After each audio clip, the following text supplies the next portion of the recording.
It's based on Arthurian legend the same way Evangelion is based on Catholicism.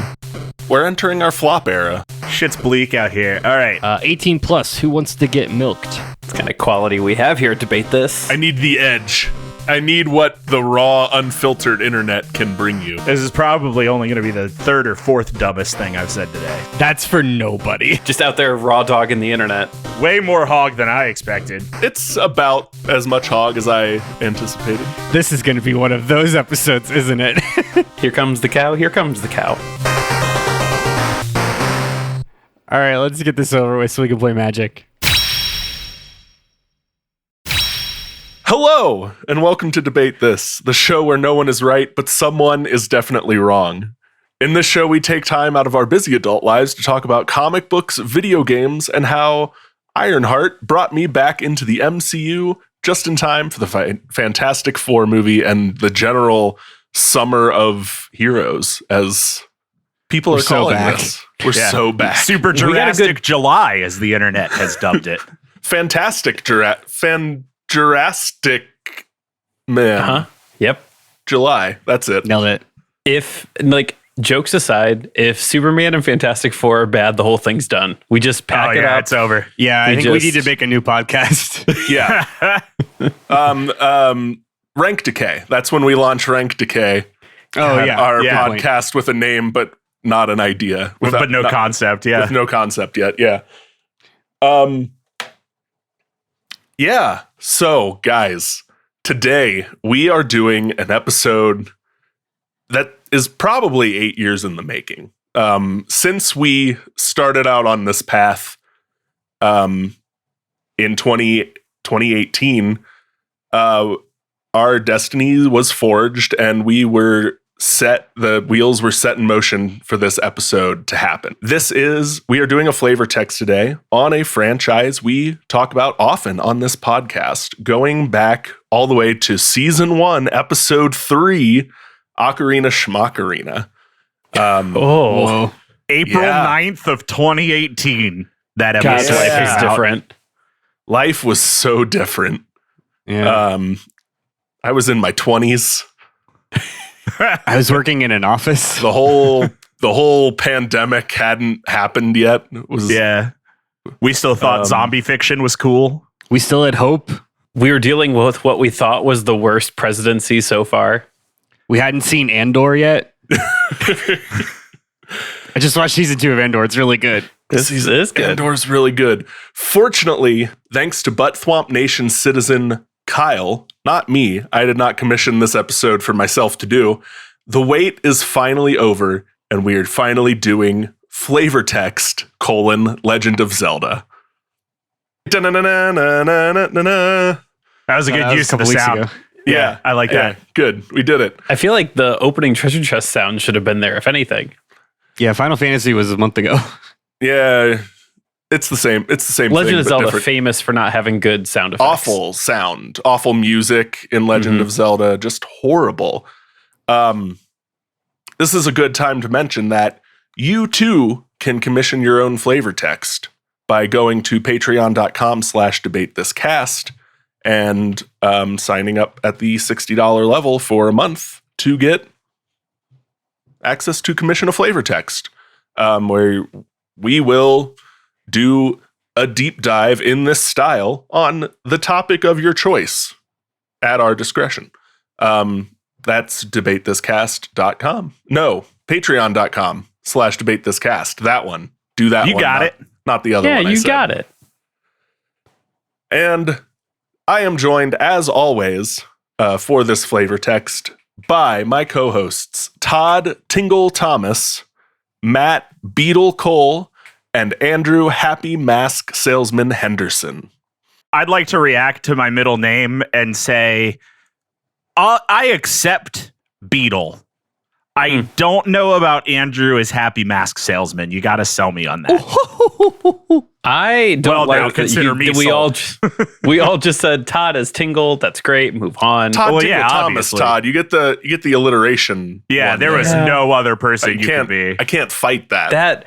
There's so many NPCs, Matt, and I don't. I hate that more than what you've given. Give I me hate another that it right has now. to Give be me another Zelda NPC that starts with T. Only Todd. Nobody else answered The this one. Gorons. Well, all right. The Yeah. Zoras. The Deku Tree. The Great Deku Tree is the closest you got. And I stand by Todd Tingle Thomas. Triforce, comma, Mr., as in Mr. Triforce, the main character of The Legend of Zelda. Jeremy Triforce. Jeremy Triforce is really good. I humbly accept my position as Happy Mask Salesman. Yeah, I will not be taking questions. I had Andrew Happy Mask Salesman first, and that is just from some past episode or multiple episodes where he's... It was that time that I sold you a cursed mask. Where and he's you turned talked into a about Deku it. Scrub. And there was that time Andrew sold me a cursed mask that turned me into a Deku Scrub. That's the other part of it. Guys, there's a lot. I don't know if you know this, but this is one of the oldest video game franchises. And as such, there's a lot to talk about. So we're not going to waste any more time with Todd arguing for a better middle name. We're not going to do anything else like that. We're going to get into it. So from its inception, here we go. The Legend of Zelda was originally developed, produced, and written by Shigeru Miyamoto and Takashi Tezuka for the Famicom Disk System in Japan in 1986. We finally get to talk about Shigeru Miyamoto on this podcast. Something Have we not? I don't. Going through his biography, I realized we have not. Yeah. I have not heard Well, I this guess in he wasn't- podcast form yet. So Yeah, we haven't talked up. We have never done like Mario, and he wasn't instrumental in Kirby or any of the other Nintendo stuff that we've done. Huh. Yeah, maybe a little bit in the console wars one, but that's as close as I think we would have gotten. it would have. Yeah. It wouldn't have been as much as I'm about to right now because We'll go off, King. King. because I'm going. Yeah. Legend of Zelda was originally developed for the Famicom Disk System, which was like a peripheral attached to the Japanese NES, and it was ported over to the cartridge for release on the actual NES in North America in 1987, and then was ported back to the cartridge in Japan in 1994. So in Japan, they could only play the English version on cartridge for 8 years. Oh, that's wild. Yeah. Yeah. Huh. Yeah. Shigeru Miyamoto was born in Kyoto, Japan in 1952. He was inspired to get into the video game industry after playing Space Invaders in 1976. And after he graduated in 1977, his father arranged an interview between him and Nintendo president Hiroshi Yamauchi. I'm so sorry. I'm going to butcher these Japanese names. That one I think is The whole Yamauchi. time. I think I know that Yamauchi. one offhand. I'm Yeah. pretty sure.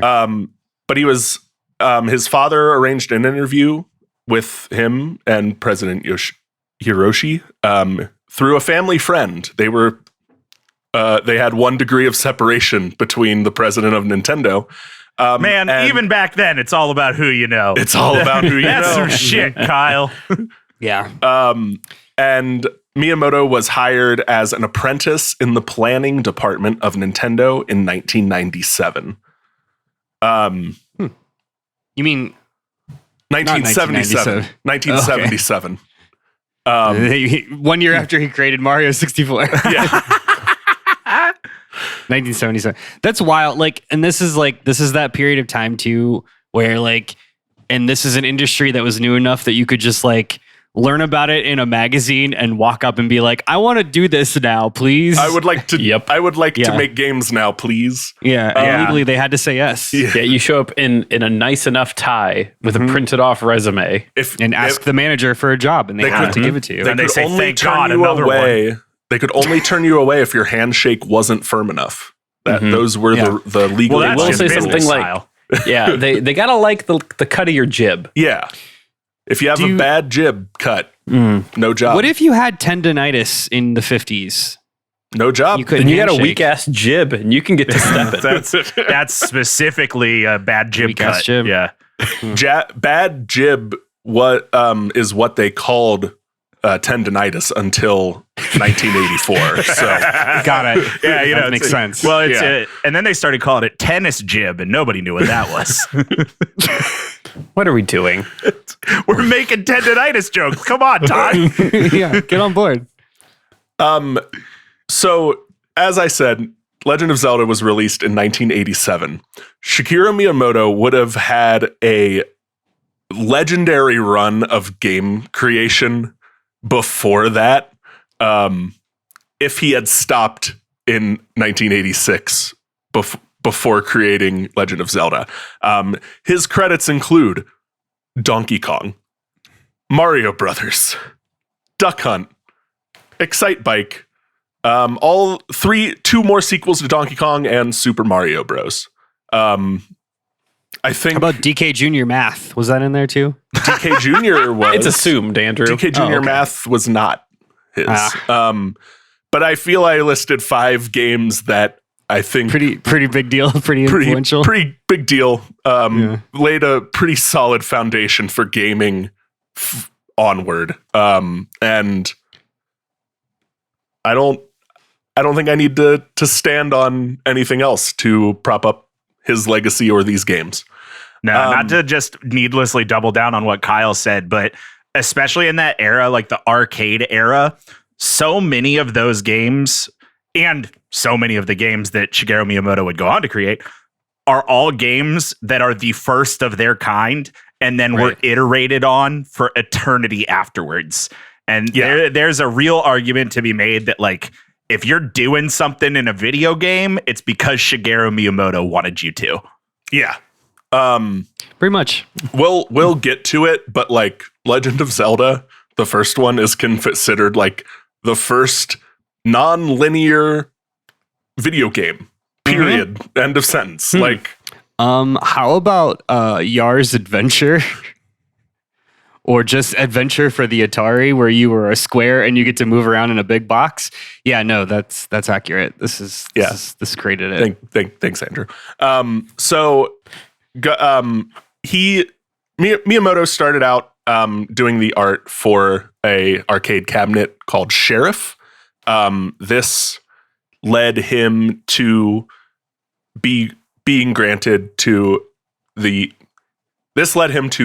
being the lead designer for a game called Radarscope. I'm sorry, I read that wrong. Radarscope. That's where the Super Scope gun in Smash Bros is from. That's what that is a reference to. Oh, really? Yeah. Radarscope was moderately successful in Japan, not as much as they thought it would be following the success of Sheriff. So they had a lot of unsold arcade cabinets for the game Radarscope. And Miyamoto was then tasked with finding a use for them. And he decided to make Donkey Kong as a way to reuse these unsold game cabinets, and worked with Nintendo's head engineer, Gunpei Yokoi. Yokoi. Gunpei Yokoi. Worked with Gunpei Yokoi to make that happen. This project showed the beginning of Miyamoto's like boundary pushing that he's often credited with, often asking Yokoi for things that the technology of the time or his team just could not develop until later technology or advances in the coding were made. An example is he wanted like seesaws, teeter-totters to like be able to fling your character across the screen to like cover ground quickly. Couldn't do it. They just like, no, find another way to do it. We can't do seesaws yet. So that was a fun little story from that era. Donkey Kong would go on to be a gigantic success, making Nintendo a powerhouse in the industry. And we have the whole like console wars collapse of the arcade that we covered in our Console Wars episode. Go listen to that for more information on this. But Nintendo in the late 80s pivots from arcade cabinets to home entertainment systems. Miyamoto, at the same time, shifted his design philosophy for games to move away from high scores and sucking quarters to gameplay, a gameplay-focused design. Mario Bros. And The Legend of Zelda were his first projects for the Famicom, the family. I didn't write out what that Family breaks down computer to. system. So, family computer system. Yeah. So Miyamoto leaned on the concept of nonlinear gameplay for The Legend of Zelda, giving players 128 scenes in a map to explore, puzzle, and fight their way through. He drew inspiration for this from his experience exploring Kyoto as a child, trying to evoke the feeling of traveling through the countryside without a map and stumbling upon amazing things. You know how like when you're a kid and you chuck bombs at a rock wall so that you could see So what you their can secrets see are what's inside. in, or Exactly. cut down your neighbor's hedge so you can get into their backyard easier and And- hopefully find some gems. And find $20. This is not to downplay Takashi Tezuka's role in the creation of the series. Tezuka developed a lot of the characters and wrote the script for the game, basing the characters and plot on Arthurian legend loosely, very loose interpretation of That it. explains why everything is like vaguely medieval. Yeah, But not, but also not. Yeah, That's funny. it's based on Arthurian legend the same way Evangelion is based on Catholicism. Now see there's something though. That's a sentence. It's one of the sentences of all time. It is one of the sentences of all time. That's Legend of Zelda, the first one. It introduces Link, the Triforce, and then like hearts and bombs and some of the enemies. Have any of you guys played the original? Yeah. Yeah, I don't know if I said this while we were thumbing bucket around the last con, but I was an owner of the gold cartridge and cool. definitely traded that in for like $7. Not what it's worth. Yeah, sure. Yeah. Right. Yeah. I've played it. I can't say I've beaten it. No, Same. it's tough. I've never beaten it. I've played it with save states maybe through like half the game, but Give it a couple almost certain I iterations. have. Link to the Past was just such a good game and was still over the top, so Yeah. Yeah. wait a bit. I think I beat it, but it was like on virtual console with save states. Yeah. I would have played it on Virtual Console. I didn't play it in like its original form or anything. dude, and those old NES games, no save states, are downright impossible. Balls hard. Yeah. Interesting segue. Interesting segue. This brings us to Zelda 2, The Adventure of Link. The good one. My favorite one. Everyone's favorite. It's not a bad game. It is not a It's bad such a game. It's such a fun game, and it's such a fun game to hate. This is one I haven't played, and I would like to, especially after like doing some more research. For I this think episode. everybody should. I think everybody should play it. I know you've played it, right, Matt? Yeah. Yeah. Yeah. I'm not sure if I've played it. I've watched enough footage that I feel like I played it. It's a cool game. I like it.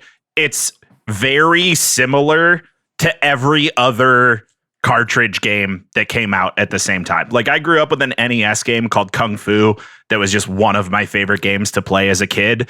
And like the differences between Kung Fu and Zelda 2 are largely color scheme. Like it's Matt- just all those games are the same. Matt, maybe you won't be surprised to learn then that Kung Fu Master was heavily a shit. heavy influence for Zelda 2. Yeah. Dope. So Zelda 2: The Adventure of Link was intended to be a vastly different experience to The Legend of Zelda. They were making a sequel. They were like, we don't want to make the same game. Let's do something different. So it was an entirely different development team, except for Miyamoto and Tezuka leading the the team. As I said, heavily influenced by arcade beat 'em up Kung Fu Master, specifically for its combat. And then Dragon Quest was the influence for its RPG elements.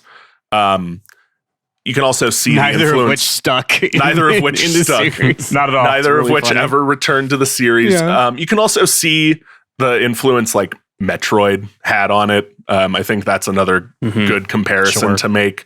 The game plays very much like a Metroidvania, and was generally well received. Like Andrew said, and did Andrew say it? Did Matt say it? One of you said it. It's a good game. It is It's not not a bad game. It is a good game. It is a functional and it is a well-designed game. It's just It is not a nightmare. It is not Legend of Zelda. Correct. It's like, it is only Legend of Zelda in name. So, those were the two NES entries in the Legend of Zelda series, which brings us to the SNES, which Dare I Todd say, is the beginning of the golden age. beginning of the golden Yeah. age. 100%. So the SNES gives us A Link to the Past. Released in 1991 for the Super Famicom and Super Nintendo Entertainment System. This is the one. This is the one that introduced everything you associate with The Legend of Zelda, minus a Triforce. The Triforce and Link and Zelda Yeah. are the three things that were introduced before this. Was it Ganon in? And Ganon. And Okay, Ganon. yeah, I was going to say, Yeah. Ganon's the Ganon, only yes. other thing I can think of, but yeah. It is those four things from the original. You could be pedantic and be like, well, the arrows and blah, heart blah, like, but, like, containers and bombs. no. Yeah, and sure, blaster whatever. rocks. This is the template. Yeah. This is Yeah. the template. We're talking the Master Sword, Parallel Worlds, Kakariko Village, Lake Hylia, attacking Kukos until they attack you back. All introduced in Link to the Past. all the staples. All the staples that make it a Legend of Zelda game. The weird furry cosplay. The weird furry cosplay. Have It's we all played in this one? there. Yes, I've never played Link to the this Past. one. Oh man, It's Matt. I know. It was one of my like 4 favorite SNES games. Probably one of my first loves on the Super Nintendo. Might have been the first game I got on the Super Nintendo that Rightfully wasn't like so. Super Mario. I did not have a yeah. Super Nintendo until after I graduated college. I mean, I played this Fair. on the GBA, so Yeah, me I too. didn't play it as a Super Nintendo game for sure. This was the first SNES game to have a cartridge that was larger than larger than 512 kilobytes, which is still astounding to me. Yeah, So that's tiny. mind-bending. Todd, my how God. big was the last update to Call of Duty that you installed? Oh, impossibly big, multiple gigabytes. I mean, I've made individual PowerPoint slides bigger with bigger file sizes than that. Yeah. Yeah. And that is to say, so the average SNES cartridge was 512 kilobytes. This was larger than that at 1 megabyte. God. So there are, just to write it out, there are 1 million kilobytes in 1 gigabyte. Yeah. So your average, 5 gig flash drive that you can get for free out of a quarter machine these days is 5 million kilobytes. And Yeah. Link to the Past was 500 kilobytes. Link Yeah. to the Past could fit inside of Call of Duty 100 million times. Yeah. Just to answer your question, Kyle, a quick Reddit search. Some users said a recent update the past couple months was over 200 gigabytes. Yeah. Yeah. That's probably like they haven't played in a year and it's updating it, but still. That's not even the whole game. That's just more. That's more just game. more game. And this was big for that. This was a lot of game for that 1 megabyte. They had to use techniques to like stretch that space even further to feel like a larger game. And they did that by compressing the colors down to 8 color options from the 16 that the SNES was capable of, and reusing assets. Notably, the light and dark worlds are the same, except with different textures and then like different character overlays around them. The soundtrack is notable here, composed by Koji Kondo. Introduces icons of the series and, again, arguably gaming. Zelda's Lullaby, Ganondorf's theme, the Hyrule Castle theme, and the select screen / fairy cave were all introduced in this entry. Wild. This is the best one. This is the best Legend of Zelda game. This game kicks ass. I don't care what your personal emotions are towards the other. This is the one. Like, Man, this is a good game. This is a good game. I'm not gonna I'm not planting a flag to disagree with you. That's such a bold statement, and I'm gonna think about it the rest of the time on this call. Matt, I don't normally make statements of that like this is the best one. I normally will at least couch them with like arguably the best one or my favorite one. Mm-hmm. This is the best one, man. This is so. It is a really good game. It's top 3 in the least. Absolutely, yeah. I put a game as like potential second or potential usurper to this if you absolutely can't do like the 2D sprite graphics, but like this is the one. This is the one. It's why we still have a Legend of Zelda so many years later. It's just incredible. I can't emphasize enough. It's just such a good game. This takes us to Link's Awakening, the next entry in the series. This is the Game Boy one. This is the one on the original Game Boy. It began development as an attempt to port Link to the Past to the Game Boy, just to kind of test what the Game Boy can do. This was done by Takashi Tezuka, and who was kind of given free reign to work on a quote unquote handheld Legend of Zelda game at this time. That is why this is so different from the other 2 entries, from a lot of what we know as Legend of Zelda. This doesn't have Princess Zelda, the Triforce, Hyrule, any of that. It was intended to be more of a spin-off than a direct sequel. And is done with the It Was All a Dream plot device. The game opens with Link waking up on an island and ends with him back out at sea, falling asleep.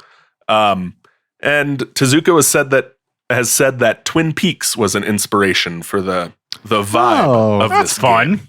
Yeah, like that's interesting. That makes a lot of sense. Yeah. This is one of the ones that I've never really touched. I've never played this one either. Same.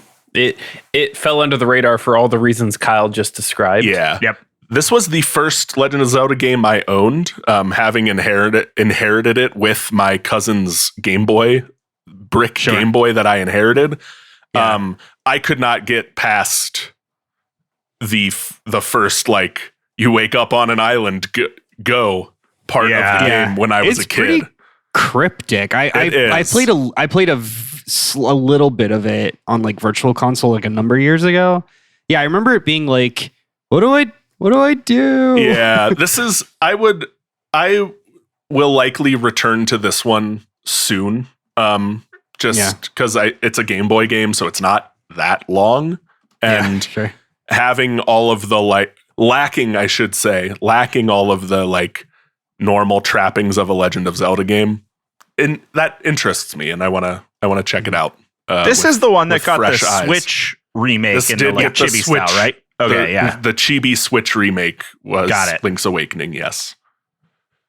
That takes us to the N64 and Game Boy Color era of the franchise. Notably, Ocarina of Time, the big one in all caps, as I have it. Ocarina of Time is not only not only a foundational Legend of Zelda game, just a foundational game. And why It's like the Back to the Future of video games. the Back to the Future of video games. It is why we got why the pivot to 3D was so successful. So much of 3D gaming today uses things that were developed for Ocarina of Time and used in Ocarina of Time. Like Z targeting. I do feel like this and Super Mario or Mario 64 were like two of the most revolutionary games. Yeah. Specifically for like people that are approximately our age. Right. Like these were games that came out and like DK64 kind of did the same thing. No one wants to talk about that though. And just they were just such good open world exploration. Like they just really blew it open with the 64. Yeah. This was a period of time too where like people were still figuring out how to move in 3D space, right? Like there wasn't a template for this. There wasn't any Halo didn't happen yet. So we didn't have two thumbsticks, right? So like Ocarina of Time had to figure out how do you swing a sword in 3D with just a button without it feeling like a chore. Yeah. You know? Yep. And Todd, to your point of like Donkey Kong 64 did this too, but doesn't get mentioned. There's a reason Super Mario 64 and Ocarina of Time kind of get mentioned in the same breath. And that is because Super Mario 64, Mario Kart 64, and Ocarina of Time were all developed by the same team at concurrent. They all were worked on concurrently. Nintendo gave Miyamoto and his team $12 million and 200 person staff to make 3 games to launch the N64 with and figure out 3D gaming with, and arguably they did it. Ocarina of Time was originally developed for the 64 digital disc peripheral for the N64. Really? But was eventually ported over to the cartridge because of the high amounts of data that the game required, specifically for the 500 mo-capped character animations used in the game.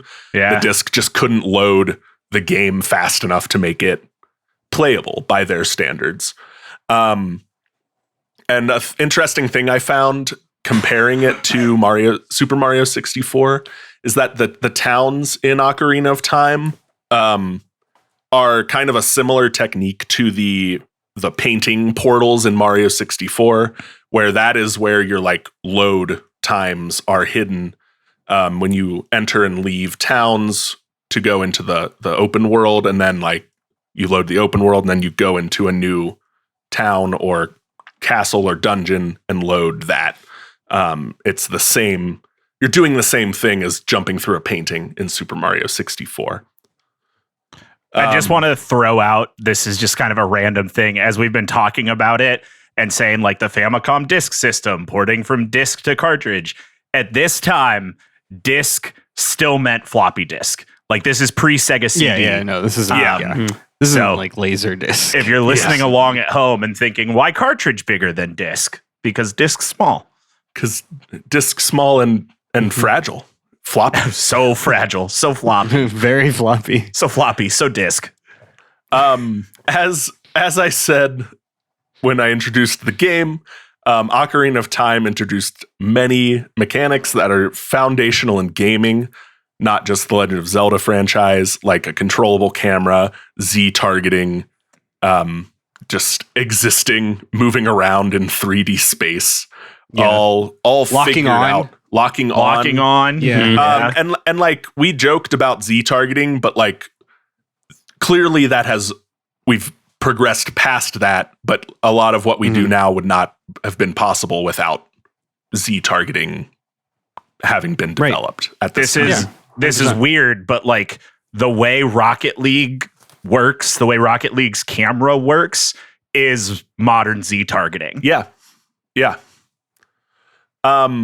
This was originally developed as a first-person game, but they moved to a third-person perspective after the time jump in the story was added to the story, because Miyamoto felt it was important for players to see Link at like both stages in his like child and adult form throughout gameplay to kind of drive. This is that a separation first-person home. game would be a bummer. Yeah. It's They specifically said they wanted it first person, so you had like an even fuller shot of Sure. like when you go out to the main overworld map the first time, kind of like yeah. that I just shot keep in like Breath of the Wild. Yeah. I mean, sure. I just keep thinking of like, oh, but then they would play like Oblivion. Like, ugh. Yeah, clearly the right decision to move it to a third person 1,000%, perspective yeah. for a lot of reasons. Also noted here, Z targeting originally just had like a generic kind of arrow marker to indicate targets, but was changed to that fairy shape just to kind of fit with the setting and be less intrusive while they were playing the game. This led to devs giving it the nickname Fairy Navigation System throughout development, and then was worked into the final game as Navi, the character who we love to be annoyed by throughout the game. This is also like that special period of time when they built the mechanics of the game into the story, like Yes. how Yeah. Lakitu was following you on a cloud with a camera in Yes. Mario 64. Like, Yeah, I love that. I do too.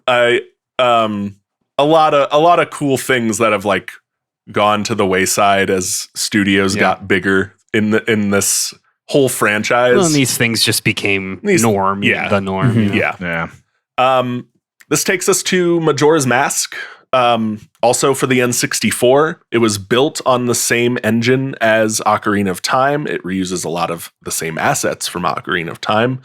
It was originally intended as a Ocarina of Time remix or a Aura Zelda title, which just would have like been the same game as Ocarina of Time, but changed up the dungeons mostly, and was also originally developed for the 64 digital disc peripheral. It was when Eiji Aonuma, who was head of the dungeon design for Ocarina of Time, was one of the 3 lead devs on Majora's Mask. Makes sense. Was underwhelmed by the ask of just recreating Ocarina of Time, but different. So Miyamoto challenged the whole team then, you don't want to make my harder Ocarina of Time game? Fine. Make me a new Zelda game, but you have a year to do it.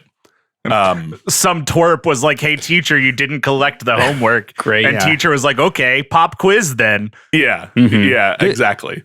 This game is an absolute marvel. It's a miracle. Yes. That it exists. Like, I still think about that. Like, how did they do this in a year? Well, they did it in 15 months. They didn't quite hit Not a year. quite a year. So 15 months later, Majora's Mask was finished. This was accomplished through heavy reuse of assets through Ocarina of Time, and then like further reuse in the game thanks to the time mechanic. So much of the game is like replaying through settings you've played through over and over again. So didn't have to design a whole bunch of new assets for the game, and could put all their focus on the gameplay. And crunch. This game is also made possible due to crunch. Yeah, man. A lot of forced overtime in this game, which the writers expressed frustration with through the script. There's a lot of like. Is that why this game is so dark? It's partially why this game is so dark, and why everyone's like, I gotta finish this in time for the festival or whatever is all because the writers were just so tired of overtime. The impending doom is baked in. Yeah, that's it's terrifying, really funny, pretty awesome. Yeah. The remixed Ocarina of Time or Aura Zelda was eventually finished by another team at Nintendo for the 64 digital disc, but was never released due to the failure of that peripheral as a peripheral. Because nobody wanted that. That's not a thing anybody wants. Mm-hmm. No one wants to swap in 6 floppy disks to play their game. Yeah. It was later released as Ocarina of Time Master Quest, which was given out as a pre-order gift when you pre-ordered Wind Waker. So if you were like, oh, I did want to play the remixed, harder version of Ocarina of Time, you can. It was released. It is Ocarina of Time Master Quest. And can confirm it is hard. It is harder than Ocarina of Time. It is. I thought I was smart as a teenager and was like, I'm going to play this because I've done it before. Eat my butt. And then I was like, oh, it's harder you proceeded now. to get your own butt eaten. Yes. Yeah. I remember a lot of the puzzles, a lot of the stuff was like, hey, you remember how that eye switch was right above the door? Well, now it's like very hidden. It's in a corner of the room. And that was like how they upped the challenge. It was like you just had to look a lot harder for switches. Yeah. There are elements of the expanded memory that the digital disc would have provided in this game. Notably, it does require a memory pack peripheral to play. You have to plug a memory pack into your N64 controller. Yeah, you have to have Donkey Kong 64 to play this game. Yeah. Next game from this era, or games, I should say, are Legend of Zelda, Oracle of Ages, and Oracle of Seasons. These ones are so weird. These are some weird, fun games. This was originally developed as a trilogy, but was instead released as a pseudo, quote-unquote, red and blue version for the Legend of Zelda franchise, following the success of, that's right, Pokemon. Pokemon happened. Had to do this. Pokemon happened in the intervening years, and everyone needed to copy it, including Nintendo themselves. If memory serves, these were also developed by Capcom, right? These were also developed by Capcom. Miyamoto was still head of production and design for the game, but it was done by Capcom Studios, not Nintendo. These two games can both be played separately. I should mention, these are Game Boy Color games. You can only play them on a Game Boy Color or Game Boy Advance, but can't play them on a regular brick Game Boy. Can only play them on Game Boy Color. They can be played and are complete games on their own. However, if you do have access to both copies, once one game is finished, you can enter a code provided by that game into the second game to play a continuous version of that game's story with like the equipment, some of the equipment really cool. and items from that first game. It sucks that they just couldn't give us a full game, but it is a cool concept. Not something that we would see until the Fire Emblem did it. For the 3DS. Yeah. And it is not that it's not a full game. This is where that third game of the original trilogy kind of emerges, where basically you put the code into the second game and you get some your heart container progress and some of your items poured over. Okay. And then it's the same game either way until the end, after you've beaten the final, quote unquote, final boss of Ages or Seasons, whichever one you're playing second. If you have put in a code from the other game, you then get some additional content and a real final boss to beat that cool. are designs and assets from that original trilogy they kind of plotted out originally. Neat. Yeah. this takes us to the Game Boy Advance and GameCube era. This kind of blends into the Wii and Wii U era, as we'll talk about when we reach that divide. This is one. I have it separated into two. I think of this as one big era of the franchise. The Toon Link era. It's kind of the Toon Link era. It is the Toon Link era. There is not a ton of like new development for the franchise beyond like graphical extensions and things like that. We aren't getting a Link to the Past level entry for a while throughout this era. But that's not to say these are bad games, because overall, all of these games are still very good. This kicks off with Four Swords. Legend of Zelda Four Swords was bundled with the GBA re-release of A Link to the Past. You put that Game Boy Advance cartridge just had some extra room on it after the 1 megabyte that is A Link to the Past was put on it. They're like, why don't we put a whole other game on there? Man, can you imagine in 2025 buying one game and getting a second game the whole ass way for free? No, you can barely buy one whole game in 2025, Matt. That's so real. It's wild to think there was a time where Nintendo was like, it's not enough just to re-release a game. We have to release another game with it. Now they're like, yeah, we're going to re-release a game, and it's the exact same game, and you're going to pay $60 to $90 for it. Yeah, Shut you're up. going to pay $40 more than you paid for it a decade ago. This is Four Swords is a co-op multiplayer Legend of Zelda game intended to be played with 4 linked Game Boy Advance devices. Good luck. I did it. This was the thing my friends and I did. This and Crystal Chronicles, which I've talked about too much. That this was fun. I think the gimmick was each person got one tool. You could have, I think you had your sword, and then you could hold one item. Yep. And it was like co-op in puzzle solving and competitive in like resource gathering. Yeah. So like first person through the finish line got a heart container. You would fight over like rupees and health and magic throughout the dungeon levels. I want to go back to like could only be played by linking GBAs. Yeah. This 4 was a Game Boy Advances, 4 Game Boy Advance link cables. This was a big thing Nintendo pushed at the time. Everyone needed a cable. Everyone needed the cartridge. Everyone needed charged Everyone needed batteries. fresh batteries. Fresh batteries. You needed either like 4 or a special third-party link cable that had like 4 tails on it They were hard, work. and they were hard to find. Yeah, They were. Yeah.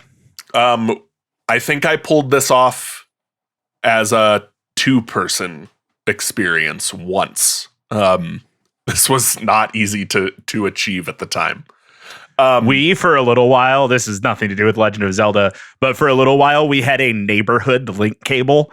It was like one kid in the neighborhood had one, and it was accepted that like, well, if you asked Eric, you could have the link cable, but you had to bring it back to him. Yeah, that was a pretty fun time in the early 2000s. Yeah, it was. Why would you need more than one? Yeah, exactly. In a neighborhood, Matt. We were able to finagle a few sessions of this and a few sessions of Crystal Chronicles, but like it was just such I just remember the like scheduling hell of like, okay, 4 teenagers are all going to try and converge at one person's house and make sure that they bring all of these things and time without group messaging. None of us can drive. Time without group messaging. None of us can drive. We all have to get dropped off. And like, it was just like such a thing that you had to plan for. Yeah. That a bunch of irresponsible 14-year-olds could not plan for. Yeah. It was, however, this was the thing that readied us for putting together Halo LAN parties. This is what helped us It was baby's get first better LAN for party. that. Paved the way. That's a good point. Because LAN parties didn't exist before Halo either. Anyone will tell you that. No, it invented them. Yeah. So this this is very short game, non-linear dungeons. You start in a hub world and you have 4 flavors of dungeon to crawl through. And they're randomly generated each time you load the game up. So players would start in this hub world with 4 stages. Each stage has 3 levels, like 2 levels of puzzle dungeon, and then a boss fight. Like I said, players would cooperate to solve these puzzles, defeat bosses, but then would compete for the other resources in the game. You could pick each other up and like throw your friend away from that heart container, from the finish line, if you wanted the heart container for them. Little bit of Mario Party shenanigans going on at the same time in this game. Very fun concept. Yeah. Don't know how to recommend you go play it now, but if you can, yeah, just let the memory die. Yeah, Let the watch a memory be YouTube memory. video. yeah, watch a YouTube video. This You leads can play us- Triforce Heroes. You can play Triforce Heroes, which is this game, but worse. Somehow Yeah. worse. This takes us to Wind Waker, the Certified banger. certified banger Legend of Zelda: The Wind Waker. This is the cell shaded one, the cartoony one, the ocean one, the ocean one. the ocean one. It is the ocean one. The open world ocean travel was chosen specifically because they felt it fit well with the cell shaded. God, that's hard to say fast. Style. Everything kind of was built off of that cell shaded style. That cartoon Link was chosen because they were tired of doing dark normal 3D. They didn't like any of the designs for they could achieve towards a like more realistic version of that. So they kind of went the other direction and did a more cartoony cell shaded design. And everybody loved it all the time. Everyone loved it all the time. I was 14 when this game came out and did in fact love it. I thought everyone complaining about the style was wrong and dumb, and I still think that if you are still complaining about that in 2025, I don't know, get over it, man. Get a How was hobby. January 6th? Yeah. I will say, so the thing that this game taught me was like once you got your Wind Waker, your conducting baton, you could change the directions of the winds. I think that also let you teleport to specific areas. Yeah. And I remember there was one teleport like this is when I realized that game designers psychologically were in our heads, because there's a place you could teleport to that was really close to either a next quest or whatever, and it teleported you inside a grotto where it was like major lore dump here. Yeah, You yeah. have to come back later though. And in my like, I don't know what year this came out. Did you say, Kyle? 04. 04. So in my sophomore year brain, I was like, oh, game designers know what we're going to do before we do it. Like, even when you don't put us on a direct path, Yeah. they know what we're going to do. That's fun and terrible. Yeah. They know. They Yeah. know. So this is another like big, I didn't look this up. I'm guessing another big 120 screen map of ocean panels. That might be an 8x8 grid. It might be 64. It's I hold can't on, I need can't quite remember. Andrew's going to look it up. I'm gonna But look it up. each the kind of development secret here is that each square of the map loads as you It's enter 7 it. by 7. 7 by 7, so 49 squares. Each square loads as you enter it. All of these entrances, all of the squares are only connected by ocean. That ocean helps hide the load times. While the game is loading the next section of the map you're entering, it just looks like, oh, I'm sailing forward in an expanse of ocean. Hey, great, there's an island now. I think one of the things that this game did so well was it never, ever, ever gets old. Like sailing with like the music, like the theme song, like I wouldn't say never like gets old. Oh, I felt like it never got old. The tingle Pieces quest was Yeah, a lot, but yeah, finding the pieces of the Triforce is a little bit annoying, but like just sailing and like listening to the music and like the breeze hitting, like that's just incredible. Such a, like the setting that it's seen. Absolutely. I will not argue that it almost never gets old. Finding the Triforce pieces was a lot. I think something that was undervalued when this game came out too is like this game created a world that you wanted to spend time in. Yes. And games in the early 2000s were about creating worlds that you didn't want to spend time in. There's shit like Halo and Resident Evil and all that. There wasn't a lot of like idyllic settings in games at the time. To compare it to Ocarina of Time that had the big like overworld map that was similarly open world. You did not. I agree with Andrew. I never felt like I want to rush through the ocean part of the game to get to the next town.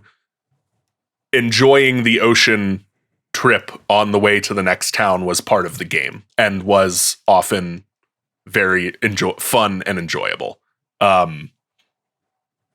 Again, incredible job done hiding the limitations of the GameCube by using the cell shading and covering the lags of open world game at the time with the ocean. Miyamoto was once asked about the big cartoony eyes, why the eyes on all the characters are so big.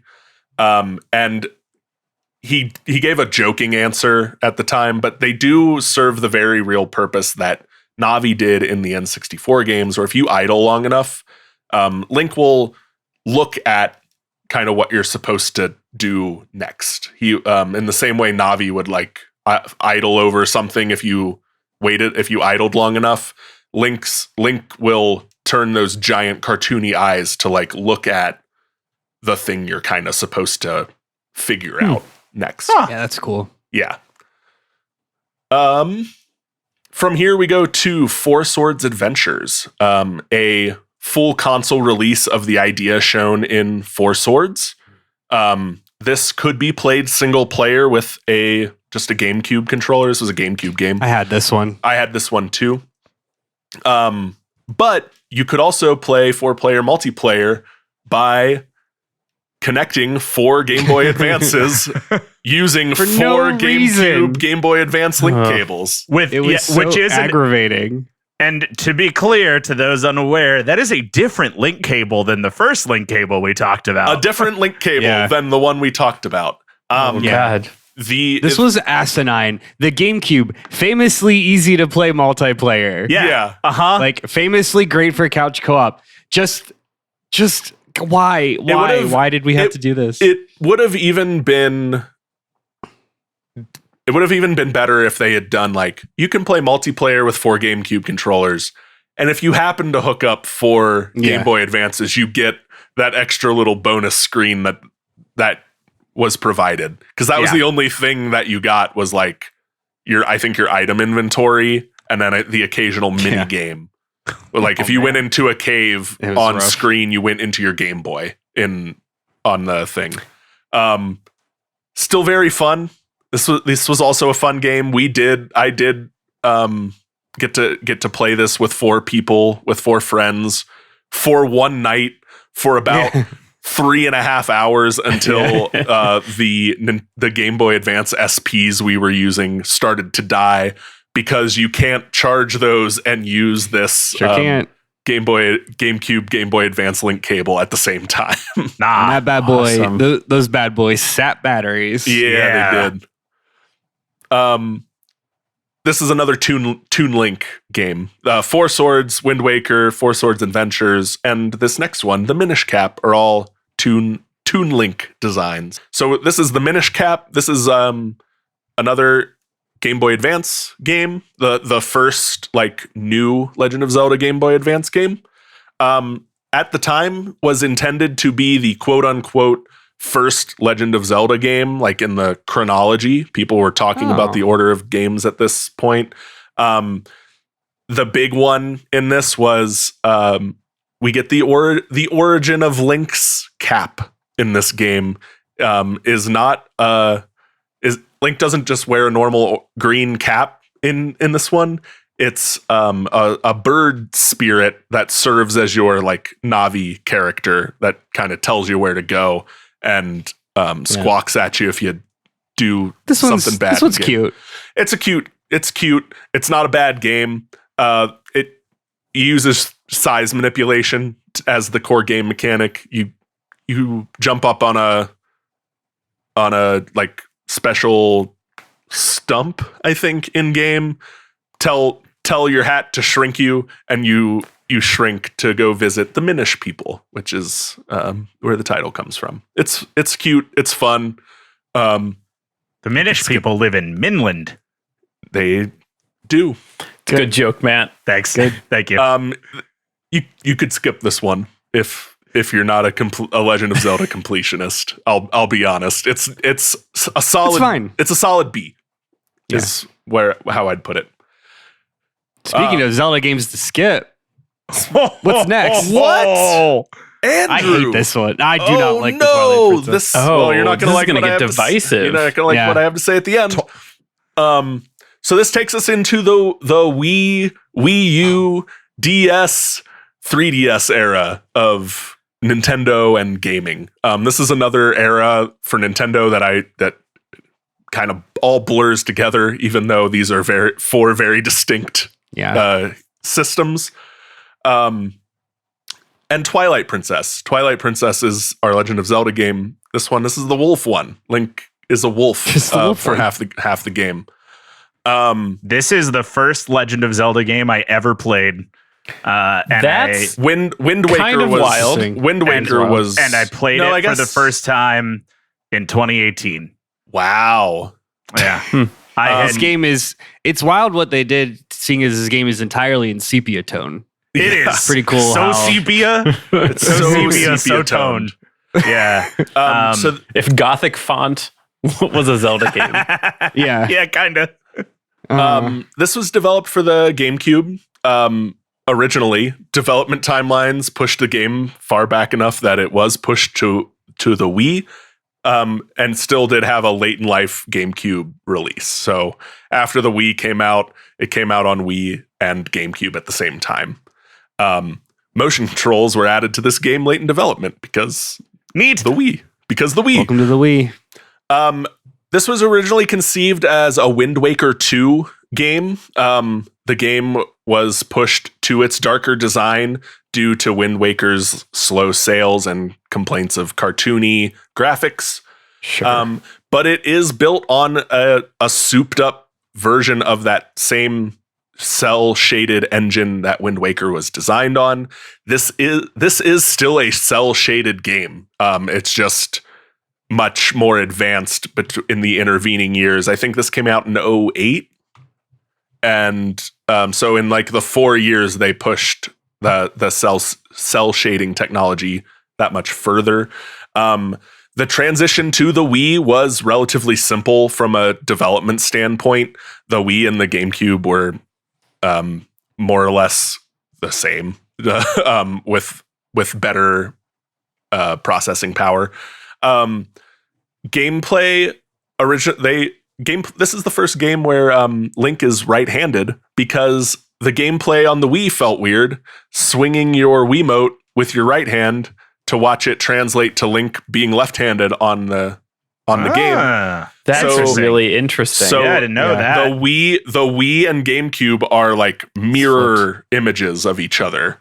They just flipped the whole game so Link was right-handed to match your Wiimote. It's pretty cool. control. Yeah. Wow. I like to think about the writer's room or the decision-making room when they said, oh yeah, and I'll have motion controls, and someone figured that out. Yeah.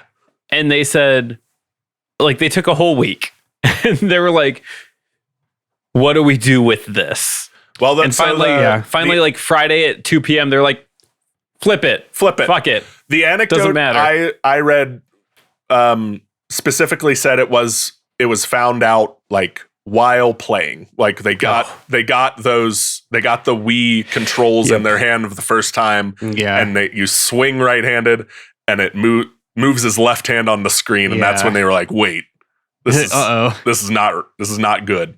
Yeah. I happen to have played this game twice, once for the Wii and for the GameCube. So I have experienced this both ways, and it does make a difference. Like, Yeah. it is noticeable. Yeah, I didn't remember it because this game is so not memorable because it's a snooze fest. But I remember being like, "Oh, okay, like yeah, I get it." yeah.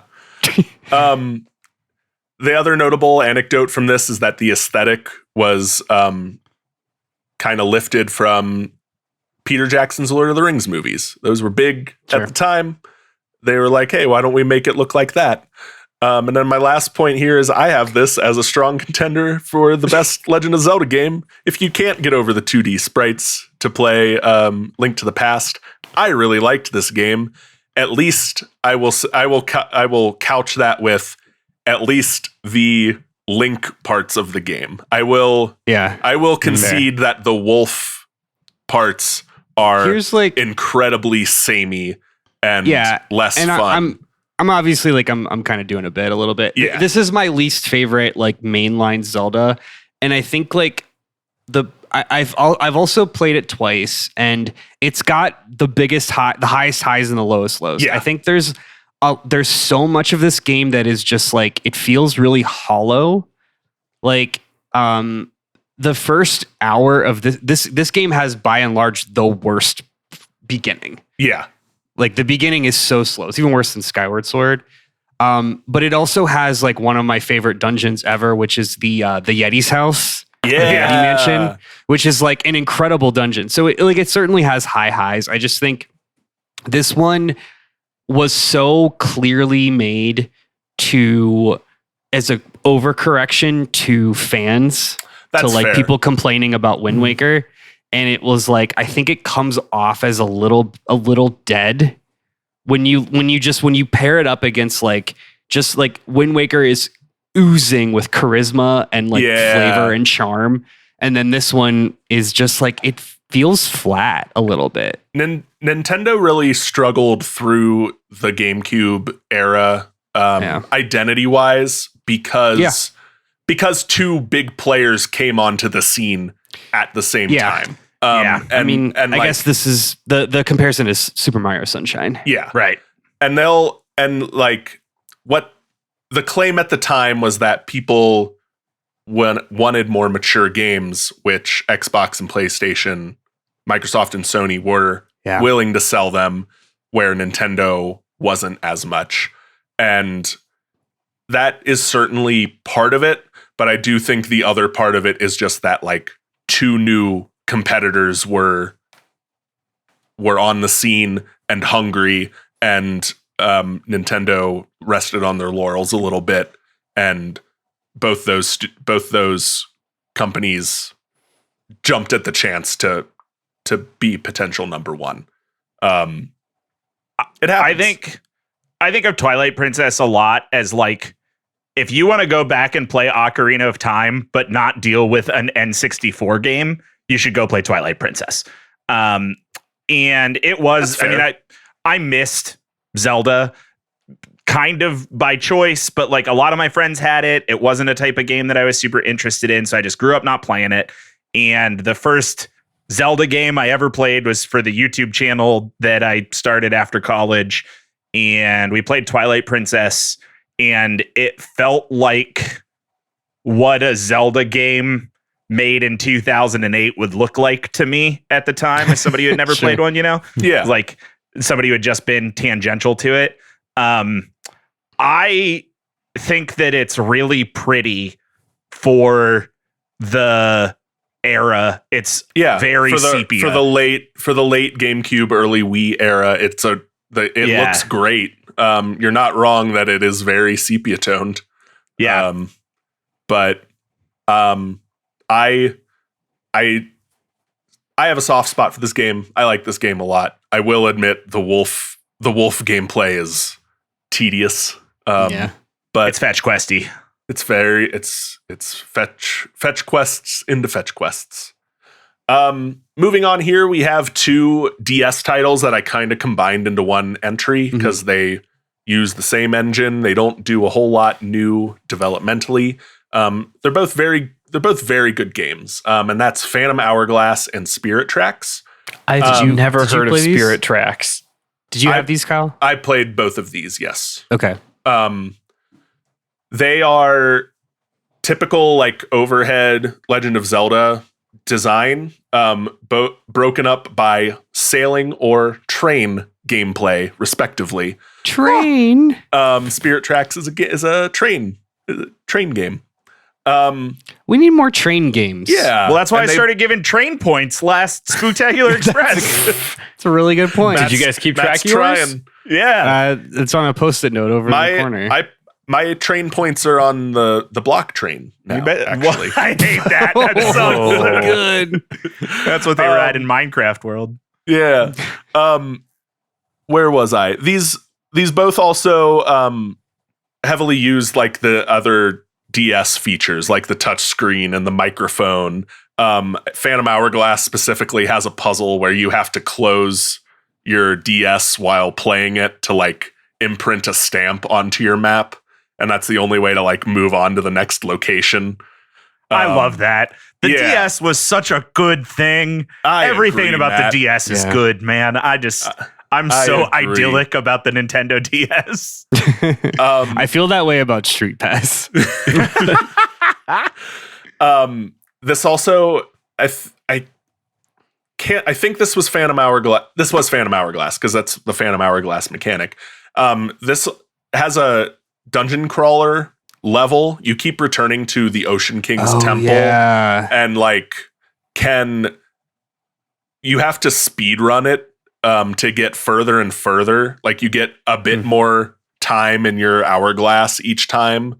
But then the whole thing was you could also just like jump to the last furthest point you made, and it will use up the time you used to get there last time. And then you can just like continue further with the new time you've collected since then. So you don't have to That's keep Pretty cool. Yeah, if Yeah. you feel like you have a good like run of that first part of the dungeon, you don't have to keep running it, but you can also decide like, hey, I think I can do it better this time and shave some time off of your run to give it to you on the back end to get further. This takes us to Skyward Sword. A game I did not Objectively the best. a game I did not like and Andrew did not like, and also I the didn't like game this we're one going to either. talk about the most in the back half of this show. What's so funny is like a game I have never touched, not a single time. But I have more feelings about this game just from hearing about it from Andrew in real time, and then for the 15 years afterwards. Yeah. Incredible. Yeah. So this was the first Legend of Zelda game fully developed for the Wii, like with the Wii in mind. The last one, Twilight Princess. There's so many nouns that I have to keep straight. Twilight Princess was developed for the GameCube and ported over. This one was developed after the Wii had come out and been released. It required the Wii Motion Plus, either attachment or new Wiimote to do the more complex motion controls that the game built in for like sword fights. To make the motion controls better. To make the motion controls better for sword, specifically like you could do more complex moves while sword fighting and then use the Wiimote to solve puzzles. And Link was still right-handed. right-handed. We just scrapped that lore and just decided move on. Yeah. Well, they hadn't invented. This is so early in the timeline. They hadn't invented right-handedness yet. Okay, I'm going to say three nice things about Skyward Sword. Okay, one, Compliment sandwich. Here it is. compliment sandwich. I think it is really cool that the main theme of this game is Zelda's Lullaby backwards. Yeah. Yep. That is objectively cool. Two, this game is very pretty and the character's design is great. Yes. And three, Your sword talks to you. No, that's not a good That's thing. not a Bad thing. This has Fancy man villain. This has one of the other best dungeons in a Zelda game. In the they've got a time displaced pirate ship, which is a very that is cool pretty cool. dungeon. Yes. Yeah. Yeah. I think, That is all I have. and maybe we'll talk about this in the back half of the show, but like, I think that Skyward Sword is a phenomenal story locked behind an ass game. So that is why it's the one we talk about most in the post show, or not post show, but the back half of this episode, because the back half of this episode is mostly about the timeline. The timeline is a big point of theorizing for most of the franchise's life, and this Skyward Sword becomes the first entry chronologically in the franchise. So we're going to talk about its whole story, because that story then is the story for every other Legend of Zelda game afterwards. It's got a big dumb toenail monster. It's got a big dumb It toenail does monster. have a big dumb toenail monster. I hate it. This is the first Legend of Zelda game where Zelda is not royalty. It is why she becomes royalty later. It's also where her connection to like the goddess Hylia is established. This has all the lore. All the lore is established in this game, and that's why we're going to talk about it after our break here. Moving on, we have A Link Between Worlds and Triforce Heroes. I don't have anything to say about. Can I talk these about Link games. Between Worlds? I love this game. Yeah, Link Between Worlds is a great game. It's it's a pastiche of A Link to the Past, but for the modern era. It's very good. I'll let you talk about it here. Oh, no, after you're I good. well, no, you can go. I just want to hit that Triforce Heroes is spelled tri, new word force, heroes. It's a not as good Four Swords game. It's, hey, we made Four Swords easier to play with your friends, and by extension made a worse game. Remember how we told you that it was impossible to play Zelda on couch co-op? Well, whoops. Yeah. Oh, I guess this was the 3DS. No, I just 30 seconds. I love Link Between Worlds. This for a while was like my new favorite, like my favorite of like the newer Zeldas. For sure. Probably because I love Link to the Past. Because it is like, as Kyle said, it is like a spiritual successor to Link to the Past. But they do this really cool thing where, you know, at the time, like Zelda games were becoming very stale. Everyone was kind of like over the quote unquote template with Skyward Sword. So Link Between Worlds did this thing where they were like, okay, we're going to let you just do whatever dungeons you want. Like, stop complaining about it, and here you go. And you can you want to go do the boomerang dungeon? Go get the boomerang. Go get the boomerang dungeon from the guy. Go get the boomerang from the guy and go to the dungeon. You just, all you need to do is you rented out the key item that unlocked the dungeon. And like, that was such a cool thing. And like, I will forever say that this game walked so Breath of the Wild could run. Yeah, definitely. Weren't you doing speedruns of this for a while, Andrew? Not doing, but watching. Oh, okay. Yeah. I was doing a lot of randomizers for Link to the Past. That's what I was thinking of. That might be what you're thinking of. Yeah. Which we can talk about that later. Yeah. Link Between Worlds and Triforce Heroes, 2 3DS games. One of them is good. This brings us to the Switch era. We all know it. It's Breath of the Wild and Tears of the Kingdom, and Echoes of Wisdom is also there. I have played one of these games. Breath of the Wild is an incredible game. It's amazing. If you don't like it as a Legend of Zelda game, I will hear that argument, but like as a game itself, incredible. You haven't played Tears yet? I haven't played Tears yet. Ooh, you gotta get it. I gotta get it. I don't. It's just more Breath of the Wild. It's $70, man. Breath of the Wild with some Roblox. You can build stuff. It's like, hey, do you like ice cream sandwiches? What if we made an ice cream sandwich of your ice cream sandwich? What if we put chocolate chips in that ice cream sandwich? Yeah. What if we make an ice cream sandwich that's also an airplane that drops bombs? Do you want that? That does war crimes. Breath of the Wild was pitched as like the first open world Legend of Zelda game. That's not true. That's the first Legend of Zelda game was the first open world Legend of Zelda game. It is I find a very like spiritual return to that first Legend of Zelda game because of its open worldness. The Breath of the Wild largely ditched dungeons for the temples, instead of like one space with like themed puzzles and a final boss, and then you move on from it forever. The entire map is littered with one-off puzzles to solve, ranging from here's how to use this item to, oh my god, how do I solve this? Nintendo, why have you done this to me? That is all to gain resources, life, power, better weapons to go fight Calamity Ganon, who is a giant cloud monster that is taking over Hyrule Castle. You can do this the minute you leave the opening tutorial, or you can explore an entire map with 500 temples and No, 9. it's like 120. Okay, Yeah. 100. It's the- Yeah, like Something way more reasonable. There's like 700 Korok seeds. That might be. That's the what thing I'm to get thinking over. of. Yeah, that might be what you're thinking. So like, and then Still yeah, a lot. still Yeah. a lot. You got a lot to do. And there's DLC. This is the first Legend of Zelda game with breakable weapons. The weapons, if you use them too much, they break, and you gotta go get a new one.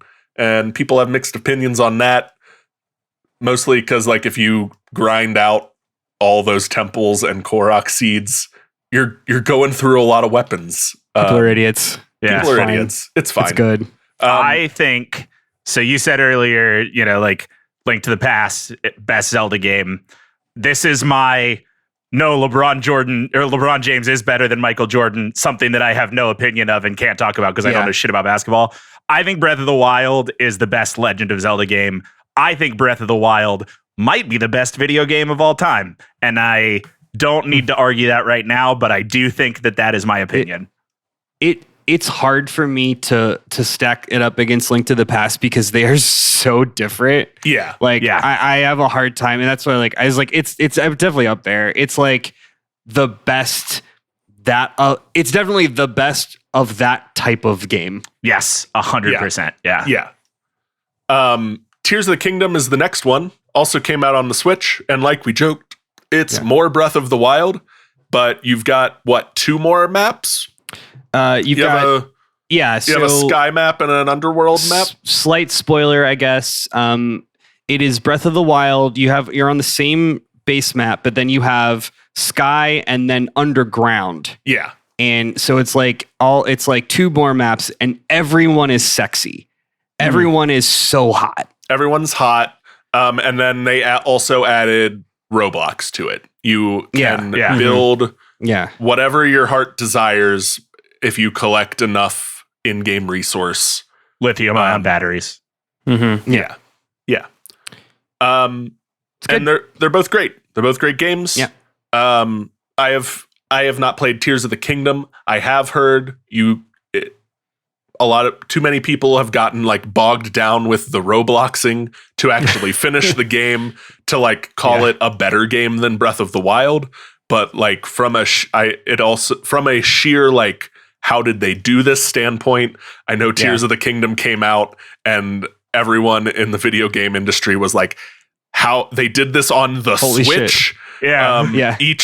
Each How? piece of like the things you craft has its own physics, and the physics work incredibly well. And again, I haven't played this game to speak to it. I just know everyone who has any knowledge of designing games lost their minds when this came out because of how flawlessly it worked. The one thing I think went viral pretty quick was like bridges work, like the way that the way that bridges are able to unfurl and like uncurl and curl back up. Like that's not a thing that we've been able to do in video games. Yeah. Where like the piece connected only by like 3 other pieces functions how it should, not how the game needs it to, is the best way I can describe that. Incredible feat of gaming technology, at least. Whether or not you like the game, the accomplishment of it is outstanding. And then the last one here is Echoes of Wisdom, which is a game. It's in the same chibi style that the Link's Awakening remake was. Have any of you played this game? I've never I even didn't know heard this of this game. existed. This is the one It's where the- Zelda makes tables. You play as Zelda. Yeah. You are Zelda. You do Legend of Zelda dungeons, but with Zelda and magic more than like sword fighting and gadgets, I think is the distinction. All I know about it is there was a meme when it came out where like everyone was just making tables. Yeah. Like that became like the meta was like just like a dinner table was like more powerful than any other item or something. What? I don't know enough about this one to speak on it much more than it is the most recent release in the franchise, and you play as Zelda. That's it. Those are the Legend of Zelda games as they were released, and the Kyle, what about Hyrule Warriors? feats of development as they said what he said. they happened. Hyrule Warriors is a Dynasty Warriors game with Legend of Zelda skin. What about Soul Calibur, the one that had Link about- in it? Yeah, how about Yeah, that's what you're Crossroad doing. That's what you Training? sound like. Bring it on. No, there's so many like spin-off games Yeah. that like are not Yeah. worth talking about. What's the one I have listed down here later? Tingle's You can stop. freshly Yeah, please. picked Tingle's Rosy Rupee Land. We can Hell talk yeah. about that What? if we want. Oh, These That's are the a main line. drug-fueled These are the mainline Zelda games. These are the ones that move the story forward or whatever. everything outside of it is not canon. Yeah, Half of this exactly. isn't canon. There's the what Philips CD game system, Wanda yep. Gamelon game Yeah. that is And, horrible, and everyone Oh yeah. when asked about it, Shigeru Miyamoto politely said, as politely as he could, basically said, "That's not a Legend of Zelda game." That one shows up in like games done quick. Yeah. Oh yeah. Every 3 or 4 years. Yeah. It shows up like a blood moon. And, we're all like, good, yes. It has freakishly over animated cutscenes. The gameplay is abysmal. It was developed for a console that no one had. So that's all I'm going to say on those. Before we move on to the back half of the game where I talk about like story and the chronology, I want to go through kind of just a glossary of terms, things that are in most Legend of Zelda games that I feel we should talk about and define before I hit you with noun bullet hell in the next section. So things that are in all or most Legend of Zelda games. Well, we will start with the Triforce. It's the MacGuffin of the franchise. It is based on a 1,000-ish year old. I have 100 here. It's 1,000-year-old Japanese symbol, the Mitsukoro, or 3 scales.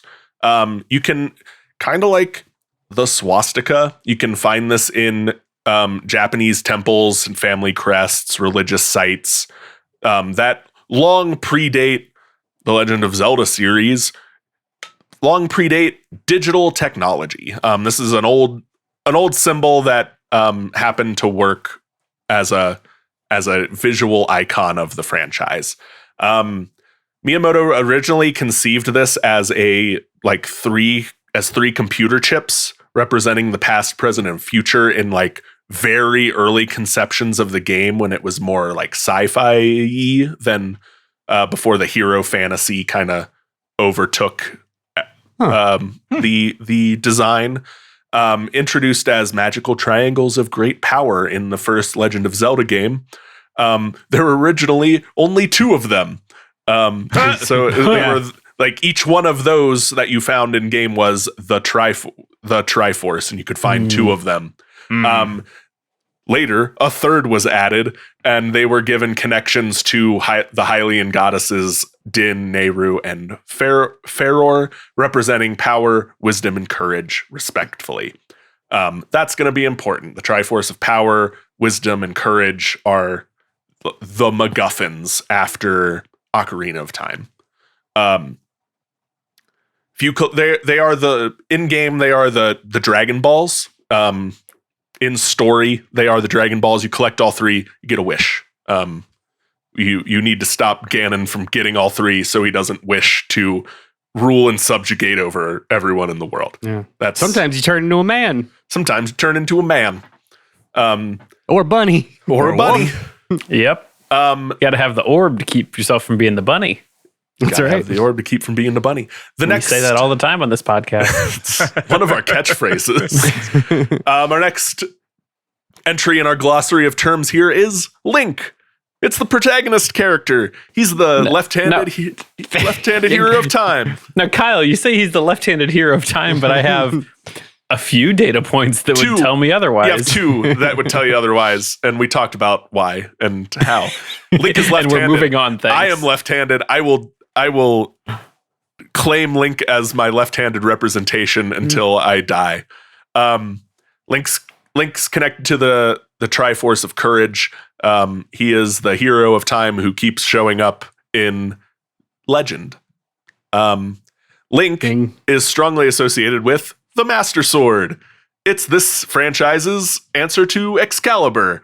It's the sword you find in every game. Linked to the Triforce, it's the weapon of the hero of time. Repeat. Also with that, this is a good point to mention the Hylian shield. It's the shield you see in every Legend of Zelda game.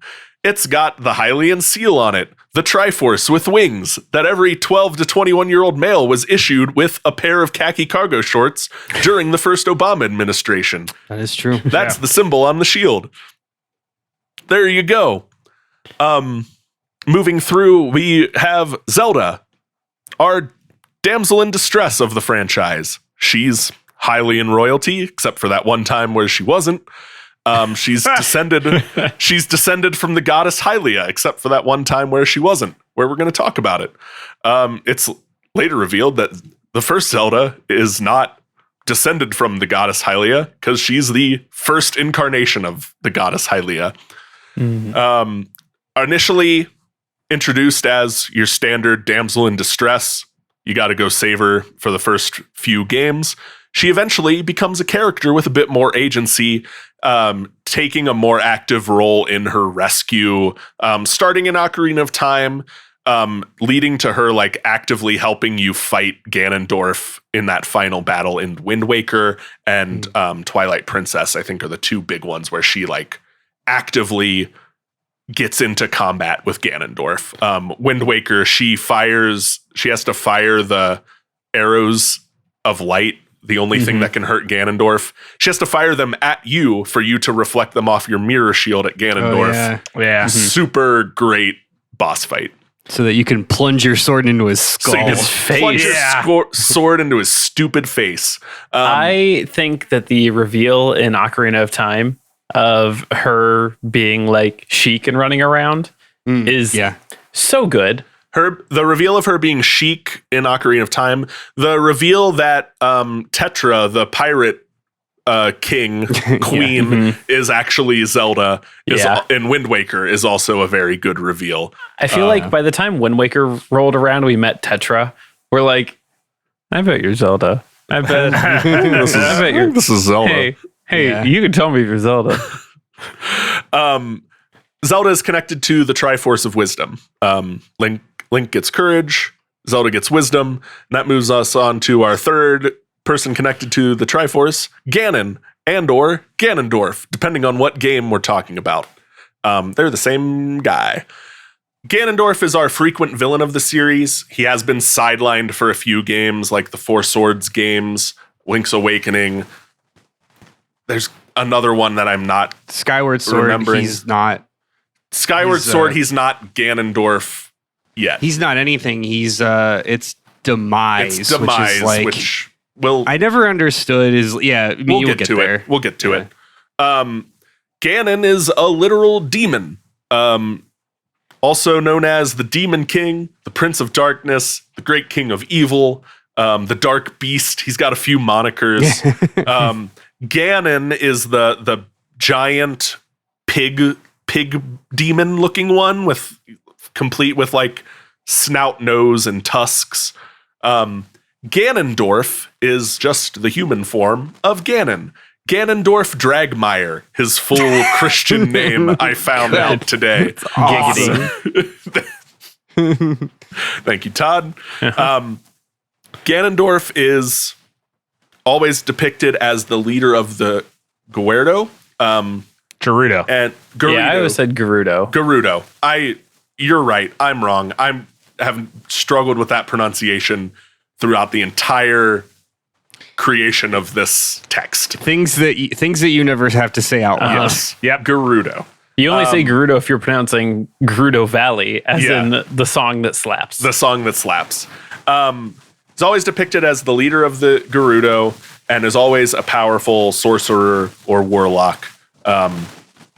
He's got the red hair, the deep widow's peak, and he's just a brick shithouse of a man. He is the endless reincarnation of Demise's hatred.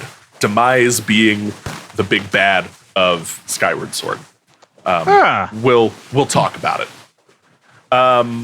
Some other things that appear in a lot of games. We have the Sheikah, the ninja-like race of people sworn to protect the Princess Zelda and the Triforce, often represented in game by the character Impa, who is Zelda's protector, and in Ocarina of Time, in the character Sheik, who Todd revealed to us is just Zelda in a different uniform. Spoiler alert. Sorry. Spoilers.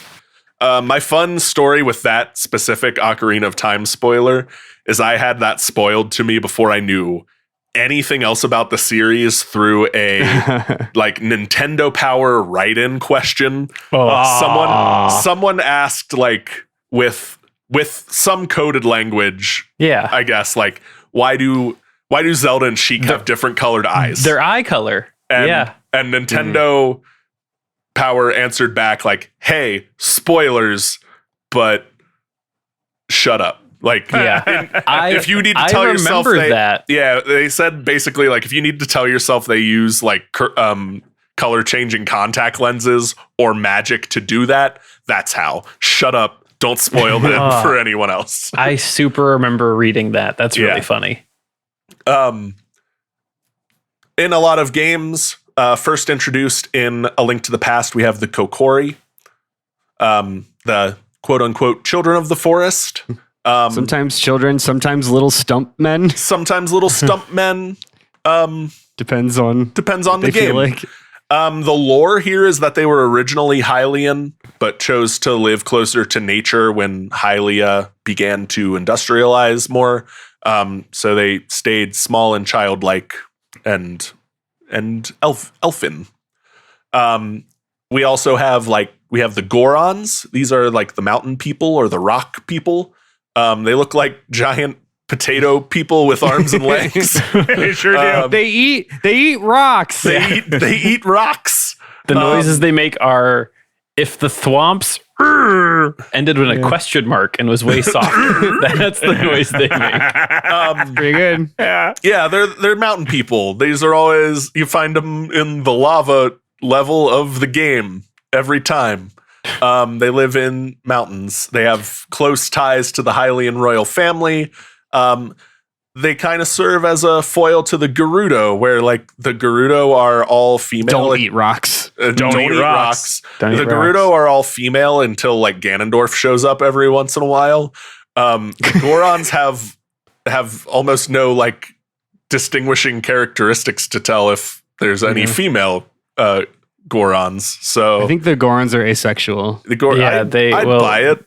They give birth. They're like sponges. They fracture. They fracture off into a rocks. new Goron buds you off. just have to chisel. You chisel a new one off. Best Goron is Bigoron from Ocarina of Time. You're climbing up the mountain and suddenly half the mountain sits up and looks at you, and you're like, oh, hello, no. sir. So from there, we'll go to the Gerudo, a race of female thieves hailing from the desert of the same name, loosely based on some awful Romani stereotypes. turned into like a cool video game race, but still like not based on anything good. These are the people. Once every 100 years, a male is born who is destined to be king of the Gerudo. This is always Ganondorf. Every 100 years, Ganondorf is born to the Gerudo again, and he's a bastard man. Now, it does raise the question. Yeah. Why not throw him into one of those desert tornadoes that we see flying around out there? Well, that's what happens every game that isn't one of the games where Ganondorf shows up. Gotcha. So every 100 years where we don't get a game is because they just left him in the desert to get sucked up by a tornado. I don't know that for sure.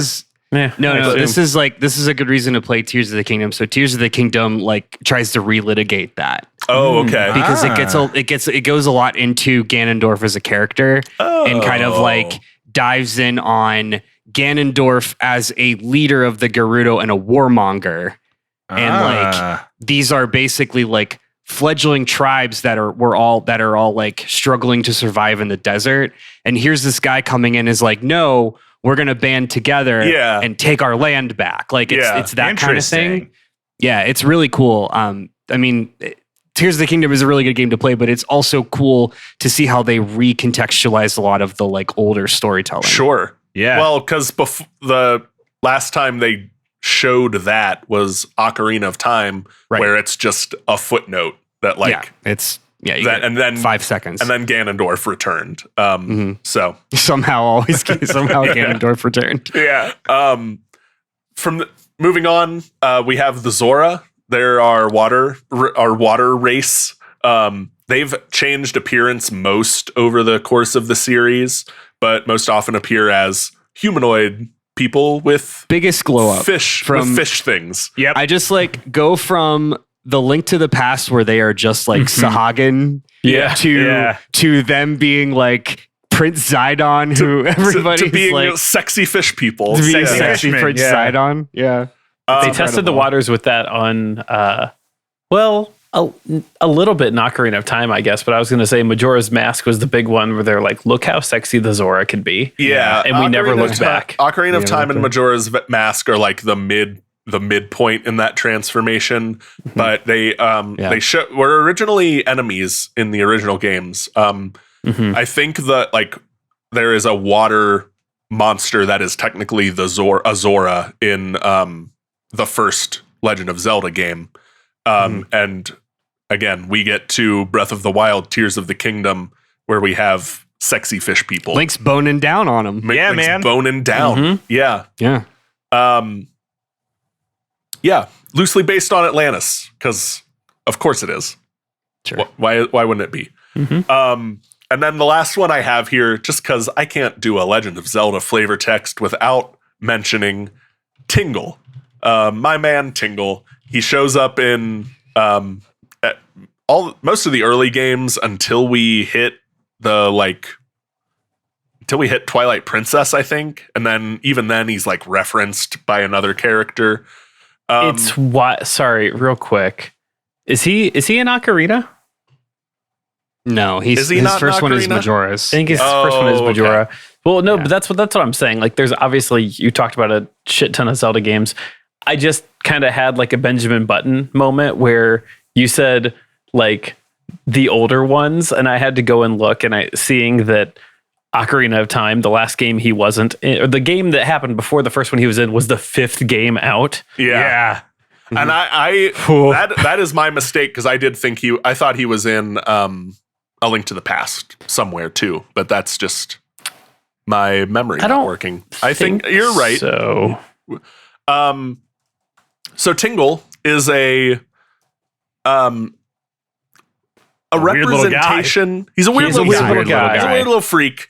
He wears a green bodysuit and thinks he's a fairy. He's Green Man.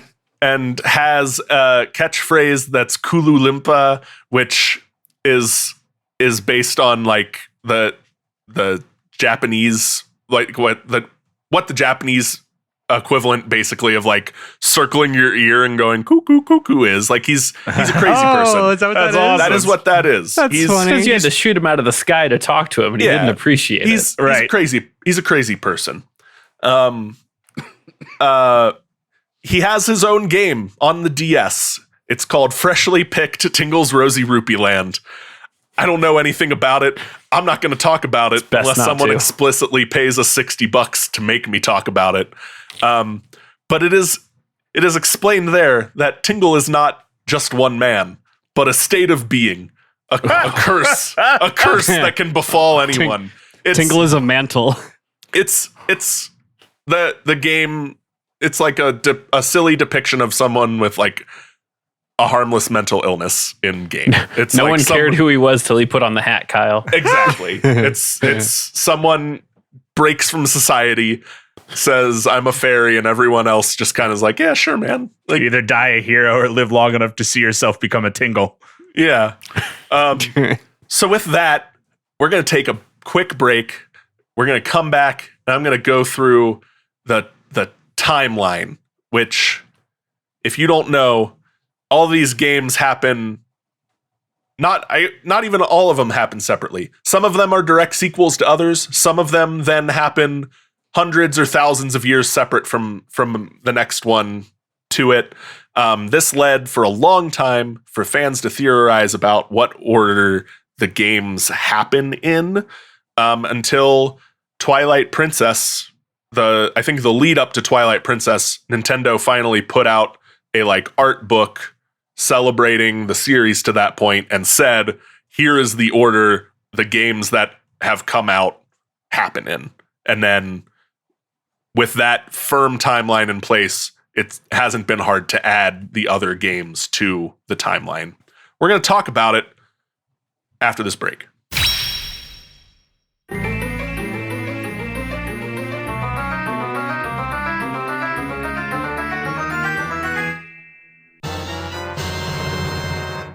All right, we're back.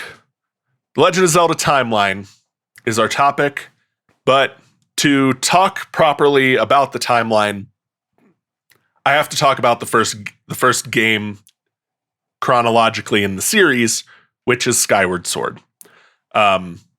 Skyward Sword is the first chronological game in the series. Previously, it was Minish Cap, and then Skyward Sword came out and had a whole bunch of like other lore happened before Minish Cap. Skyward Sword is the one where they were like, hey, all that lore, all that stuff you like from the Legend of Zelda, here's why it happened every time the game gets a new entry. So Skyward Sword, here we go. Long ago, before the opening of the game, before the before the first scenes of this game, evil force, the Earth split. Evil forces rushed out and attacked. The Earth was one megacontinent called Pangaea. The Earth was one megacontinent called Pangaea, and it split. And out of that came evil forces who were trying to get the Triforce. This bitch don't know about Pangaea. What a reference! Yada yada. Before times there was evil, and then the Triforce, guarded by Hylia, the goddess Hylia, existed, and to protect the Triforce, she put it on a patch of land and sent that patch of land way up in the sky. And put people on it to protect the Triforce, and this is the Skyloft. This is the setting for Skyward Sword. It's Skyloft. She put the Triforce and all the people up there, and then Hylia stayed down on the surface, as it is called in this game, to beat back the forces of evil and seal it away. First recorded instance of that happening in a Legend of Zelda game. Big stupid toenail monster. Big stupid toenail monster. One thing I always appreciated about the lore of Zelda is the fact that you've got the goddess Hylia, who created Hylians, and then they developed Hyrule. Yeah. That would be like if humanity called their god human, Yeah. and then built a country called Humania. Yeah. Yeah. Yeah. Why not? I love it. Yeah. So Hylia seals this great evil away. However, she recognizes that this is a temporary hold, and someday the Triforce would need to be used to fight this evil back and seal it away again. But wait, goddesses can't use the Triforce because... So Hylia gives up her immortality to be incarnated as Zelda. Excellent. This is all prologue to Skyward Sword. Opening Skyward Sword. We are at present day Skyloft. Link is awakened by nightmares of a giant dark beast and a mysterious figure. Zelda wakes him up with her Loftwing, which is a giant dinosaur bird that is also your means of travel in this game. And we never see again after We Skyward never Sword. see after Skyward Sword.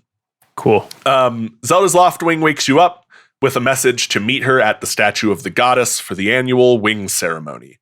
So many of these games open with Link going through some kind of traditional rite of passage into adulthood before all the plot happens. And that's where they will say "Oh, Link, you look so much like the hero of time of legend. Mhm. Wouldn't it be silly if you were also the hero of time of legend?" And then more legend happens. Weird how your name is also Link. Anyway, can you go get my cat off the roof?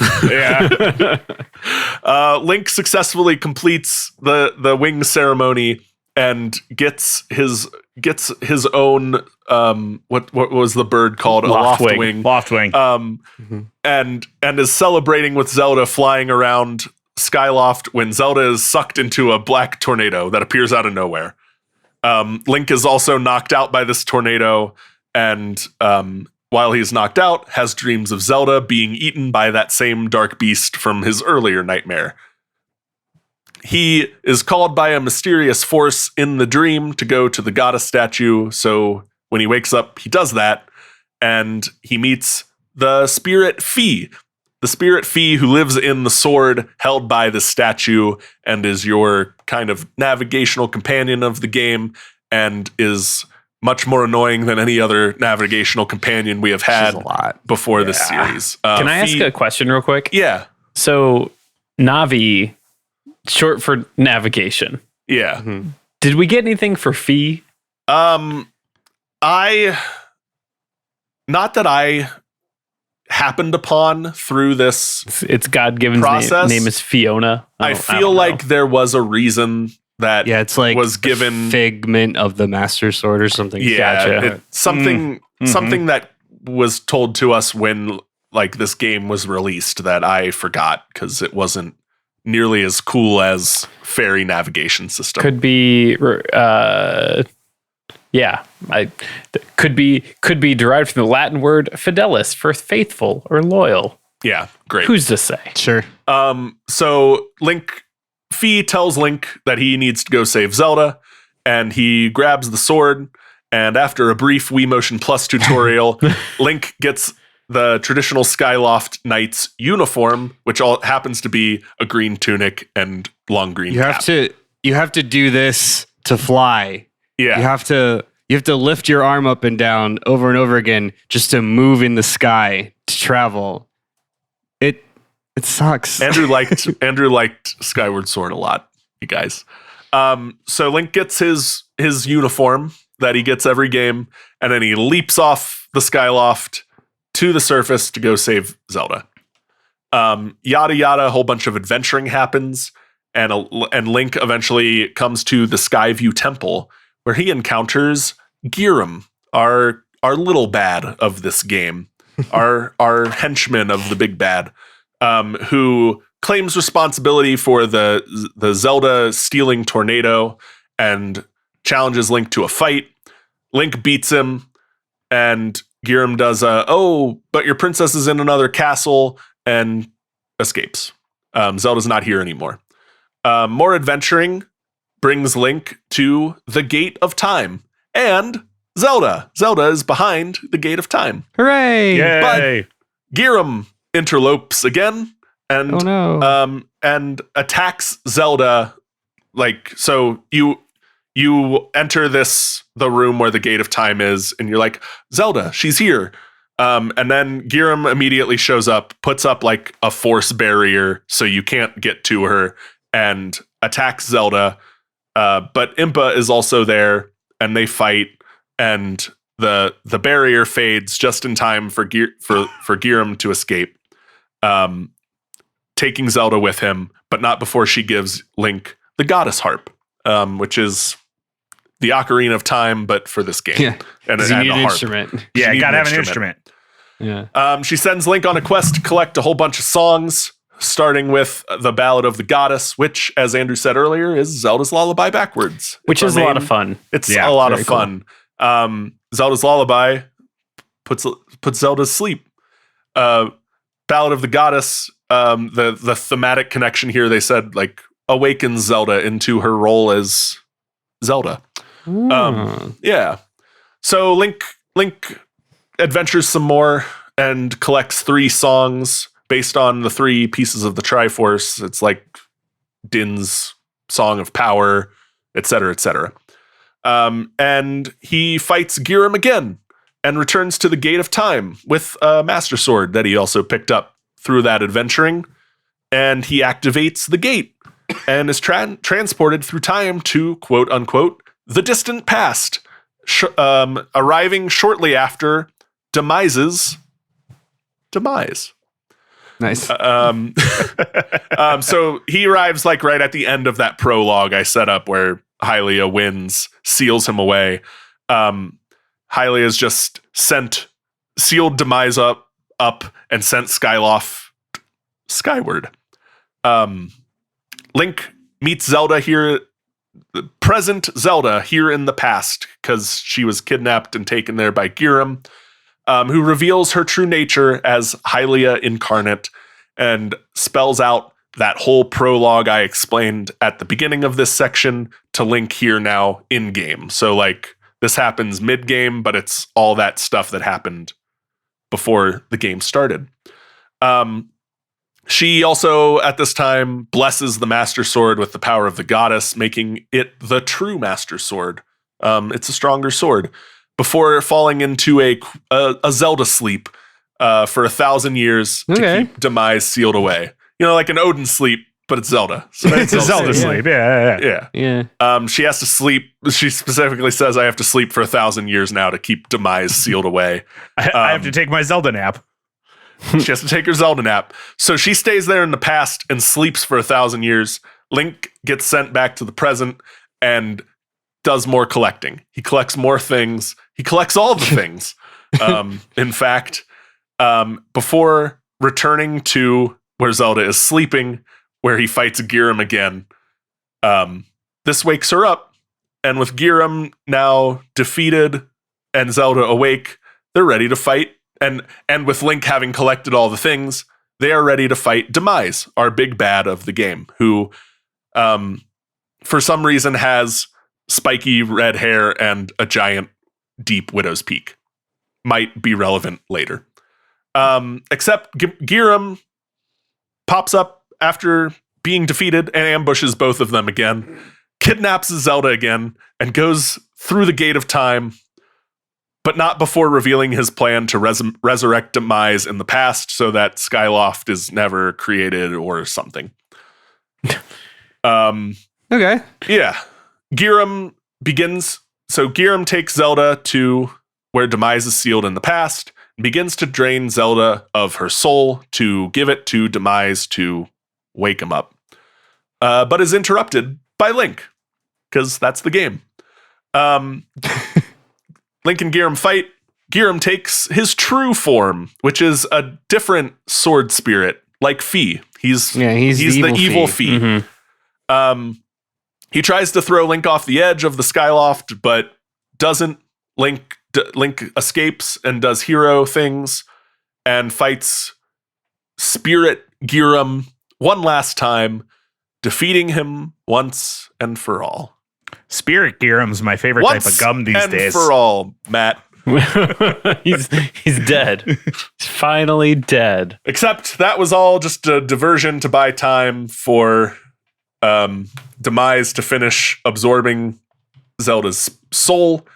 Zelda's soul has been sufficiently drained and Demise has been unsealed. Demise turns to Giram, thanks him for his service, and then immediately turns him into an evil Master Sword. I don't know what it's called in game, but it's like a dark, different Master Sword. It's a Master Sword, but evil. And here it is revealed that through Roos is your bumbling idiot friend who is like appears when the plot needs him to throughout the game. He's like a big dumb football jock, and he's really funny. He's a big dumb football great. jock. He is a shining light in this game. He shows up and is like, "Hey, Zelda's not fully dead yet. I think there's more time to save her. If you happen to kill Demise, I think Zelda would get her soul back." So you try to do that. Demise, impressed by Link's courage, accepts this challenge to fight, and they open a portal to some kind of battle world, a world where they battle. It's got a little bit of all the world. Dr. Doom made it. Yeah, we know. Yeah. We've been there. We've done battle world before. Literally, they go to like a Legend of Zelda battle world to fight, and they fight, and you win. Link beats Demise first in sword combat, because that's the game. You have the Wii Motion Plus to do fancier sword tricks, so you have to fight him doing fancier sword play first. Then Demise is like, but you haven't beat me yet, and he charges up his evil Master Sword with lightning. Literally just lightning is what the wiki said. And Link, seeing Demise do that, is like, hey, I bet I could charge my Master Sword up with lightning. So you have a lightning Master Sword fight. Then you do the fight, but with bigger, more particle affected swords. It's a thing in the game. You have to like hold your thing, remote to the sky. You do a skyward strike, is what it's called in game. I remember this being really hard. Yeah. I can imagine, because you have to block. You have to precisely parry and block with the Wii Motion Plus, which was better than a normal Wiimote, but it wasn't great. It wasn't perfect. So Link wins. You drive your sword deep into Demise's chest, and Demise starts fading from existence. And as he fades from existence, he monologues that this defeat is only temporary, and his hatred will be, quote unquote, reborn as a being who will, quote unquote, try to dominate the world. And those with the blood of the goddess and the spirit of the hero will be trapped in an unending cycle of battle with this being. Got it. It's perfect.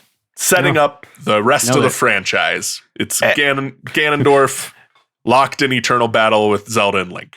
Look, as far as backfilling lore for a game that came out 20 years before the game the lore is being backfilled in, pretty sick way to tie it all up. Incredible job. Yeah. I agree, Matt. The story is not the problem with this game. Yeah, 100%.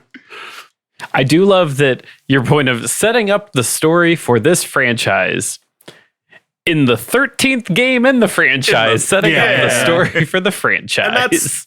And that's been the whole point up until like this one came out, and because it was the first one. The whole point was like it is the Legend of Zelda. It doesn't matter when these games happened. Mm-hmm. They might not have happened this way. It's the legend that we're telling again through this game. Blah, blah, blah.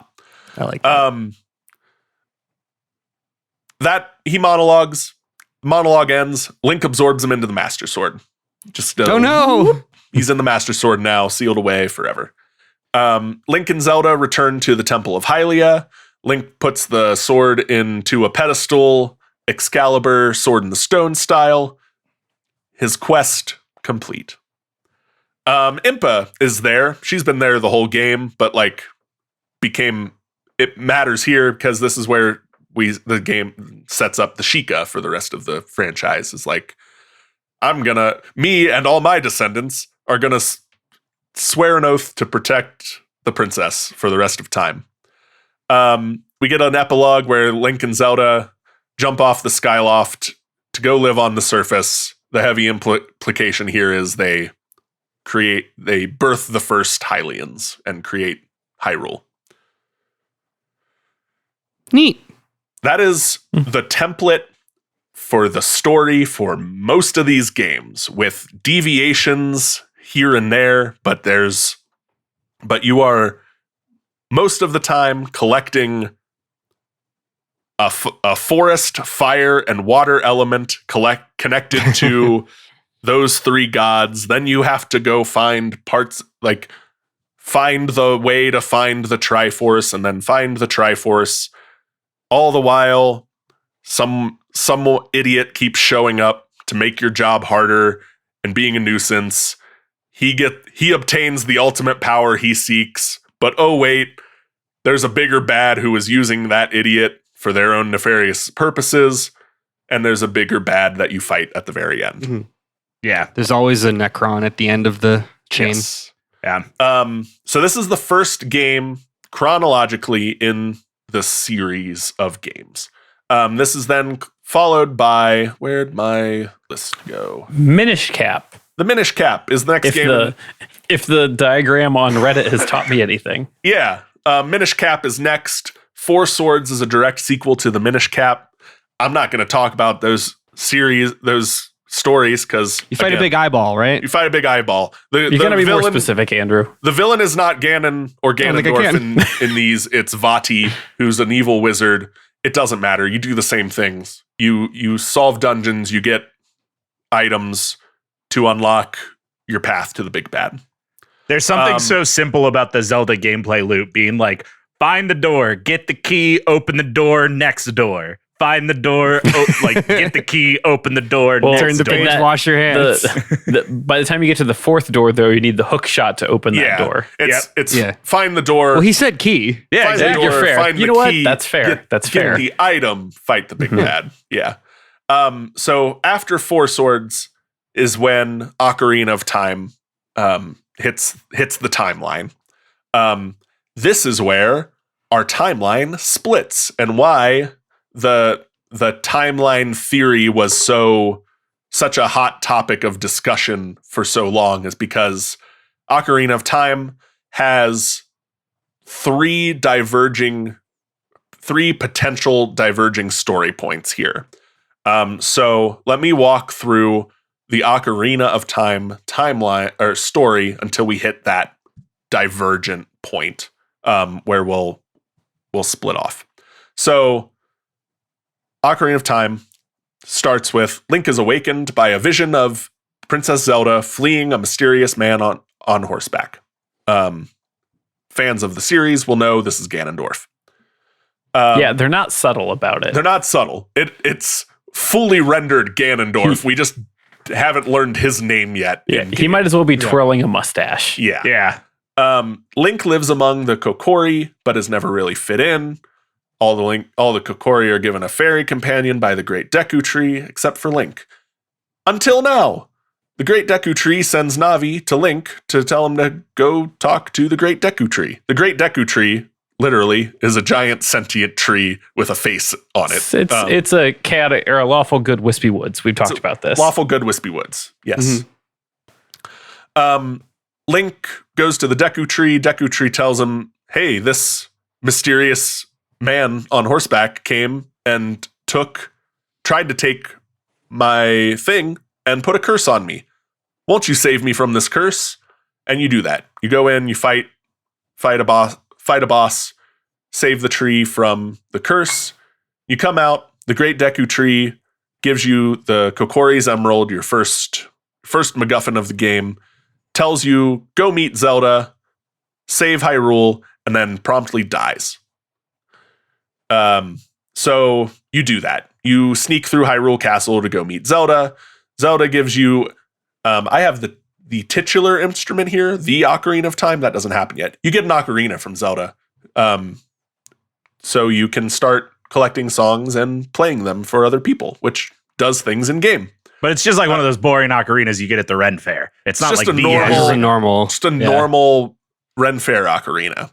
At the same time, Zelda tells him about Ganondorf, this mysterious, evil-looking man who has come to visit her father.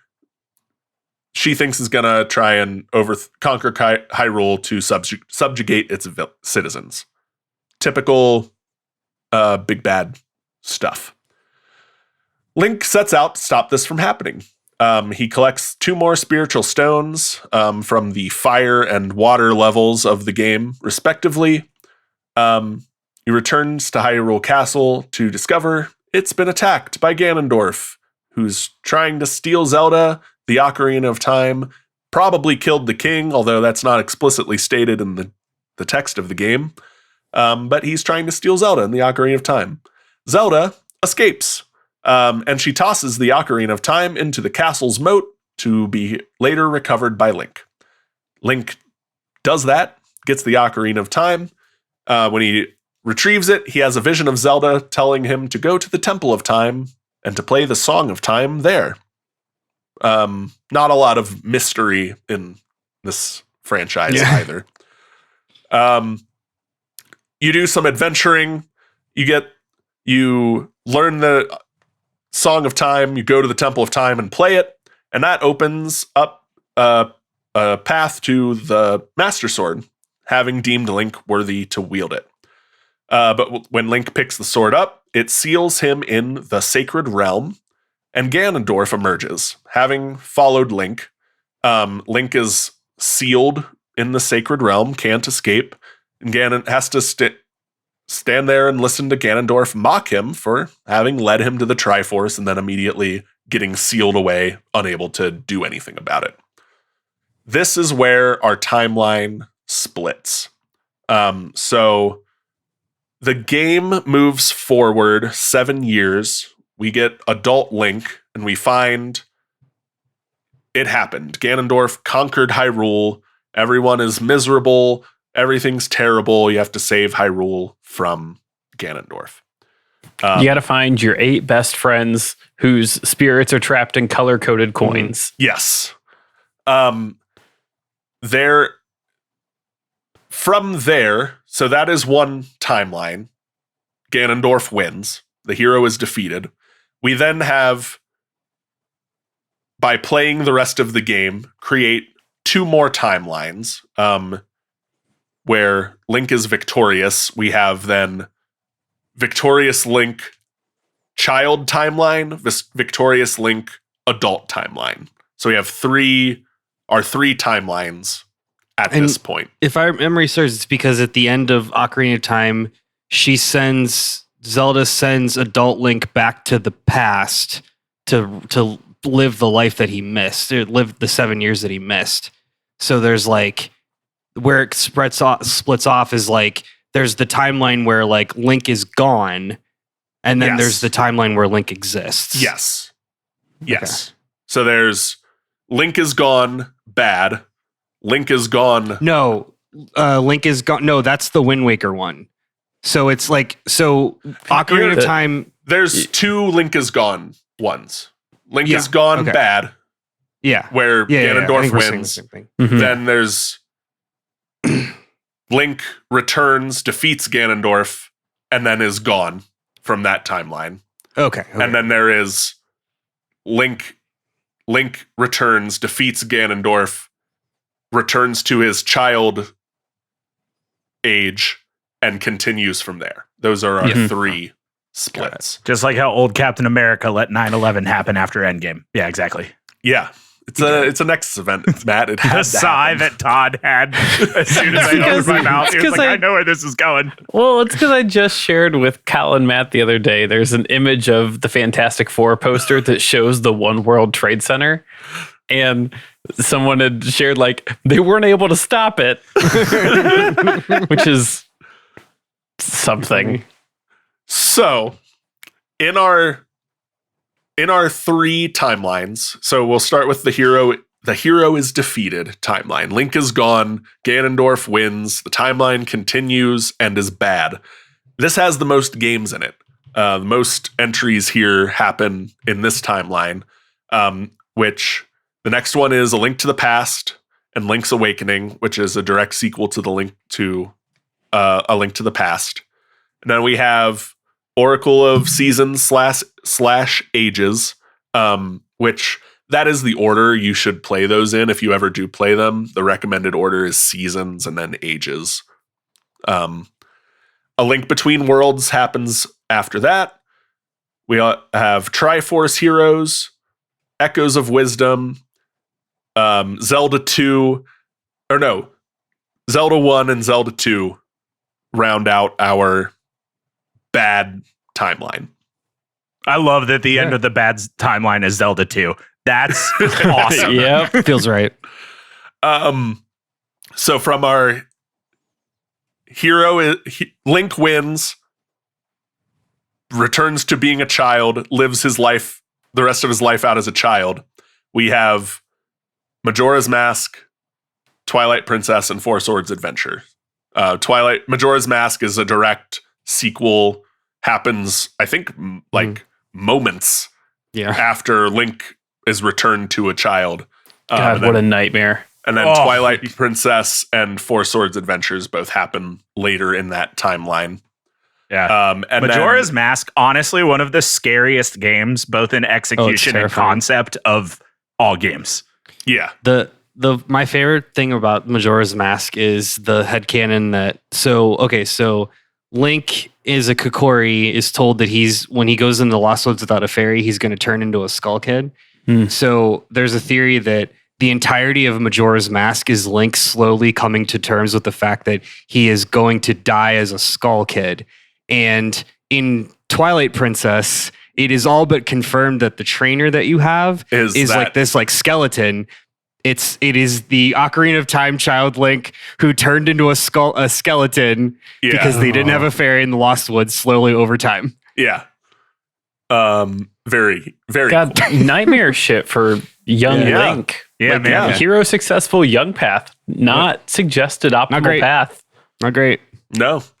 So then from the timeline where Link wins and then vanishes because he's sent back in time, this is where Wind Waker and then Phantom Hourglass and Spirit Tracks take place way in the future. Phantom Hourglass and Spirit Tracks are direct sequels to Wind Waker. And then Breath of the Wild and Tears of the Kingdom happen way after any of that. This is where some new theories have popped up because Nintendo has not confirmed anything new about the timeline. And the theories are all involve that this is way in the future of any of these timelines, to the point it's so far in the future that it could be any of them. Any discrepancies, like there are contradictory facts to each timeline in both of those games. So the theory is either it's so far in the future that like all the events of the other games have happened in that span of time as well, or the timeline reconverged at some point and all of those facts are true simultaneously. The point is these are the end of the series as it currently stands. Got it. That's it. That's Legend of Zelda. The Prestige. The Prestige. I did put in the show notes.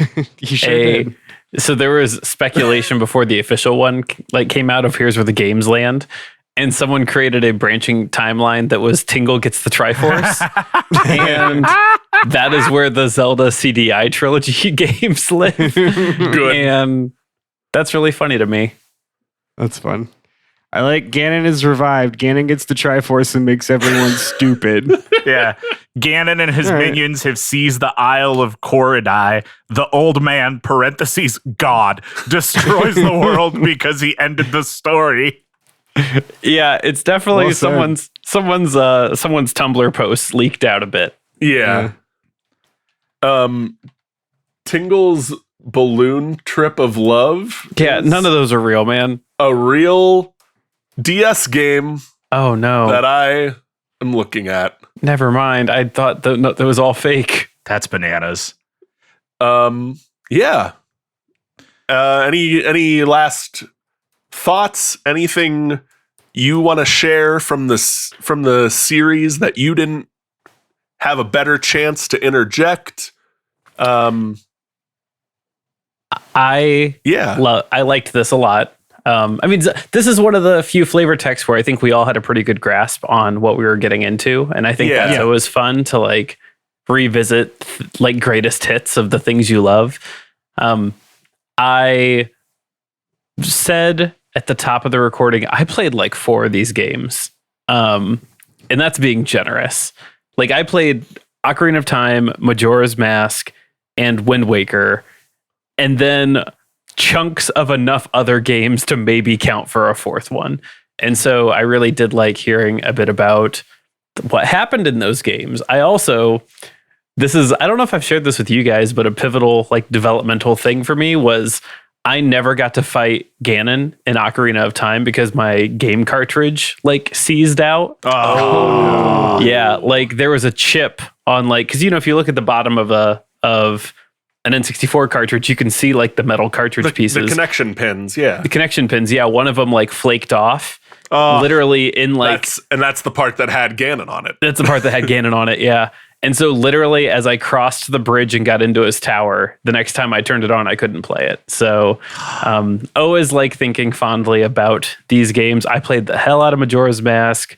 Always will be the game that I think about that like you can't 100% it or even get the couples mask without the guidebook. There's no way.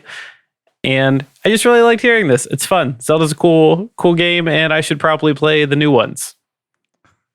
Yeah, Skyward Sword. Start with Skyward Sword. I'm hearing Skyward Sword. Hopefully all they positives. hopefully they remaster it for Switch 2 with some new peripheral. Yeah. Going through the story for this, I haven't confirmed, but I have a strong suspicion that on top of having like the most frustrating gameplay with like having to do the Wii Motion Plus movements, I think it's also the longest game. It's so long, dude. Yeah, it's really long. So It's like you can't crazy. even just like It's the most grit and repetitive. bear it Yeah. to get through it for Yeah. the story, because the story is like 40 hours. Yeah, well, you fight Yeah. the toenail monster like 8 times in that game. It's yeah. crazy. Yeah. It Yeah. sucks. So like I said earlier, I totally miss Zelda as a kid. And I think going back and re-enjoying Zelda as an adult has been one of my favorite parts of growing up in the video game sphere. And a lot of that has been through YouTube playthroughs and stuff and like watching other people play these games, but it's always been a real treat. And I have also always been somebody who could not give less of a shit about the timeline of Zelda. And some of my friends really cared about it growing up. And I remember learning in that moment that sometimes there will be nerd things that I just don't care about. And that's going to be one of them. But these games are all phenomenal. And like, I don't know that there is a more influential game series than The Legend of Zelda.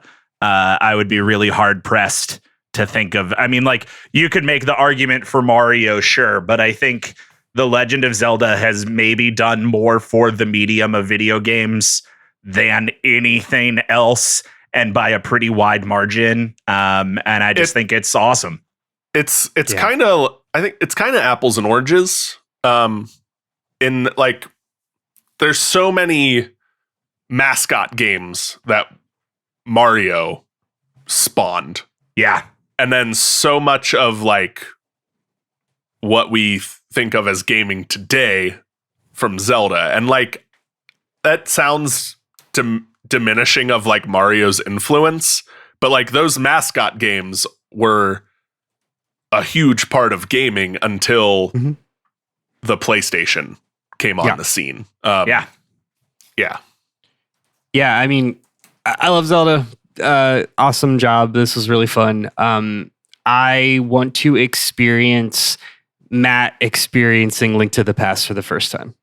Yeah. I I'd want that stream too. that. I mean, A thing that we didn't mention here, that if listeners are looking for more Zelda content, anything that Griffin has done with his like Legend of Zelda run-throughs, where they're all like one-hit kill run-throughs of Link of the Past or Ocarina of Time, but they're all Guy Fieri themed.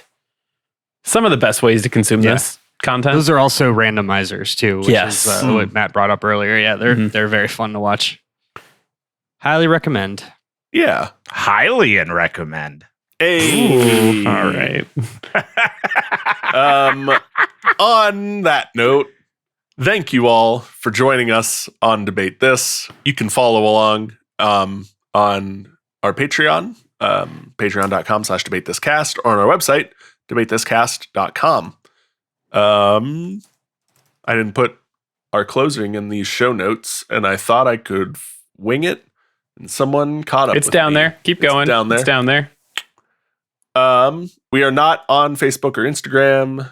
No, we are on Instagram. We're not on Facebook or Twitter. No, we're not on Instagram. I took our Instagram down the other day. I didn't tell you. What have I been doing all these Photoshops for?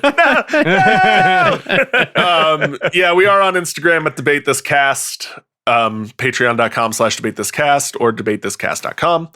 If you want to commission your own flavor text, if you want to make me talk about Tingle's Love Adventure? Rosie Rupee Land. Yeah, Balloon Trip of Love. Or Balloon Trip of Love. You can do that with a one-time payment of $60 to make me do that. And I'll do it. And I won't be happy about it.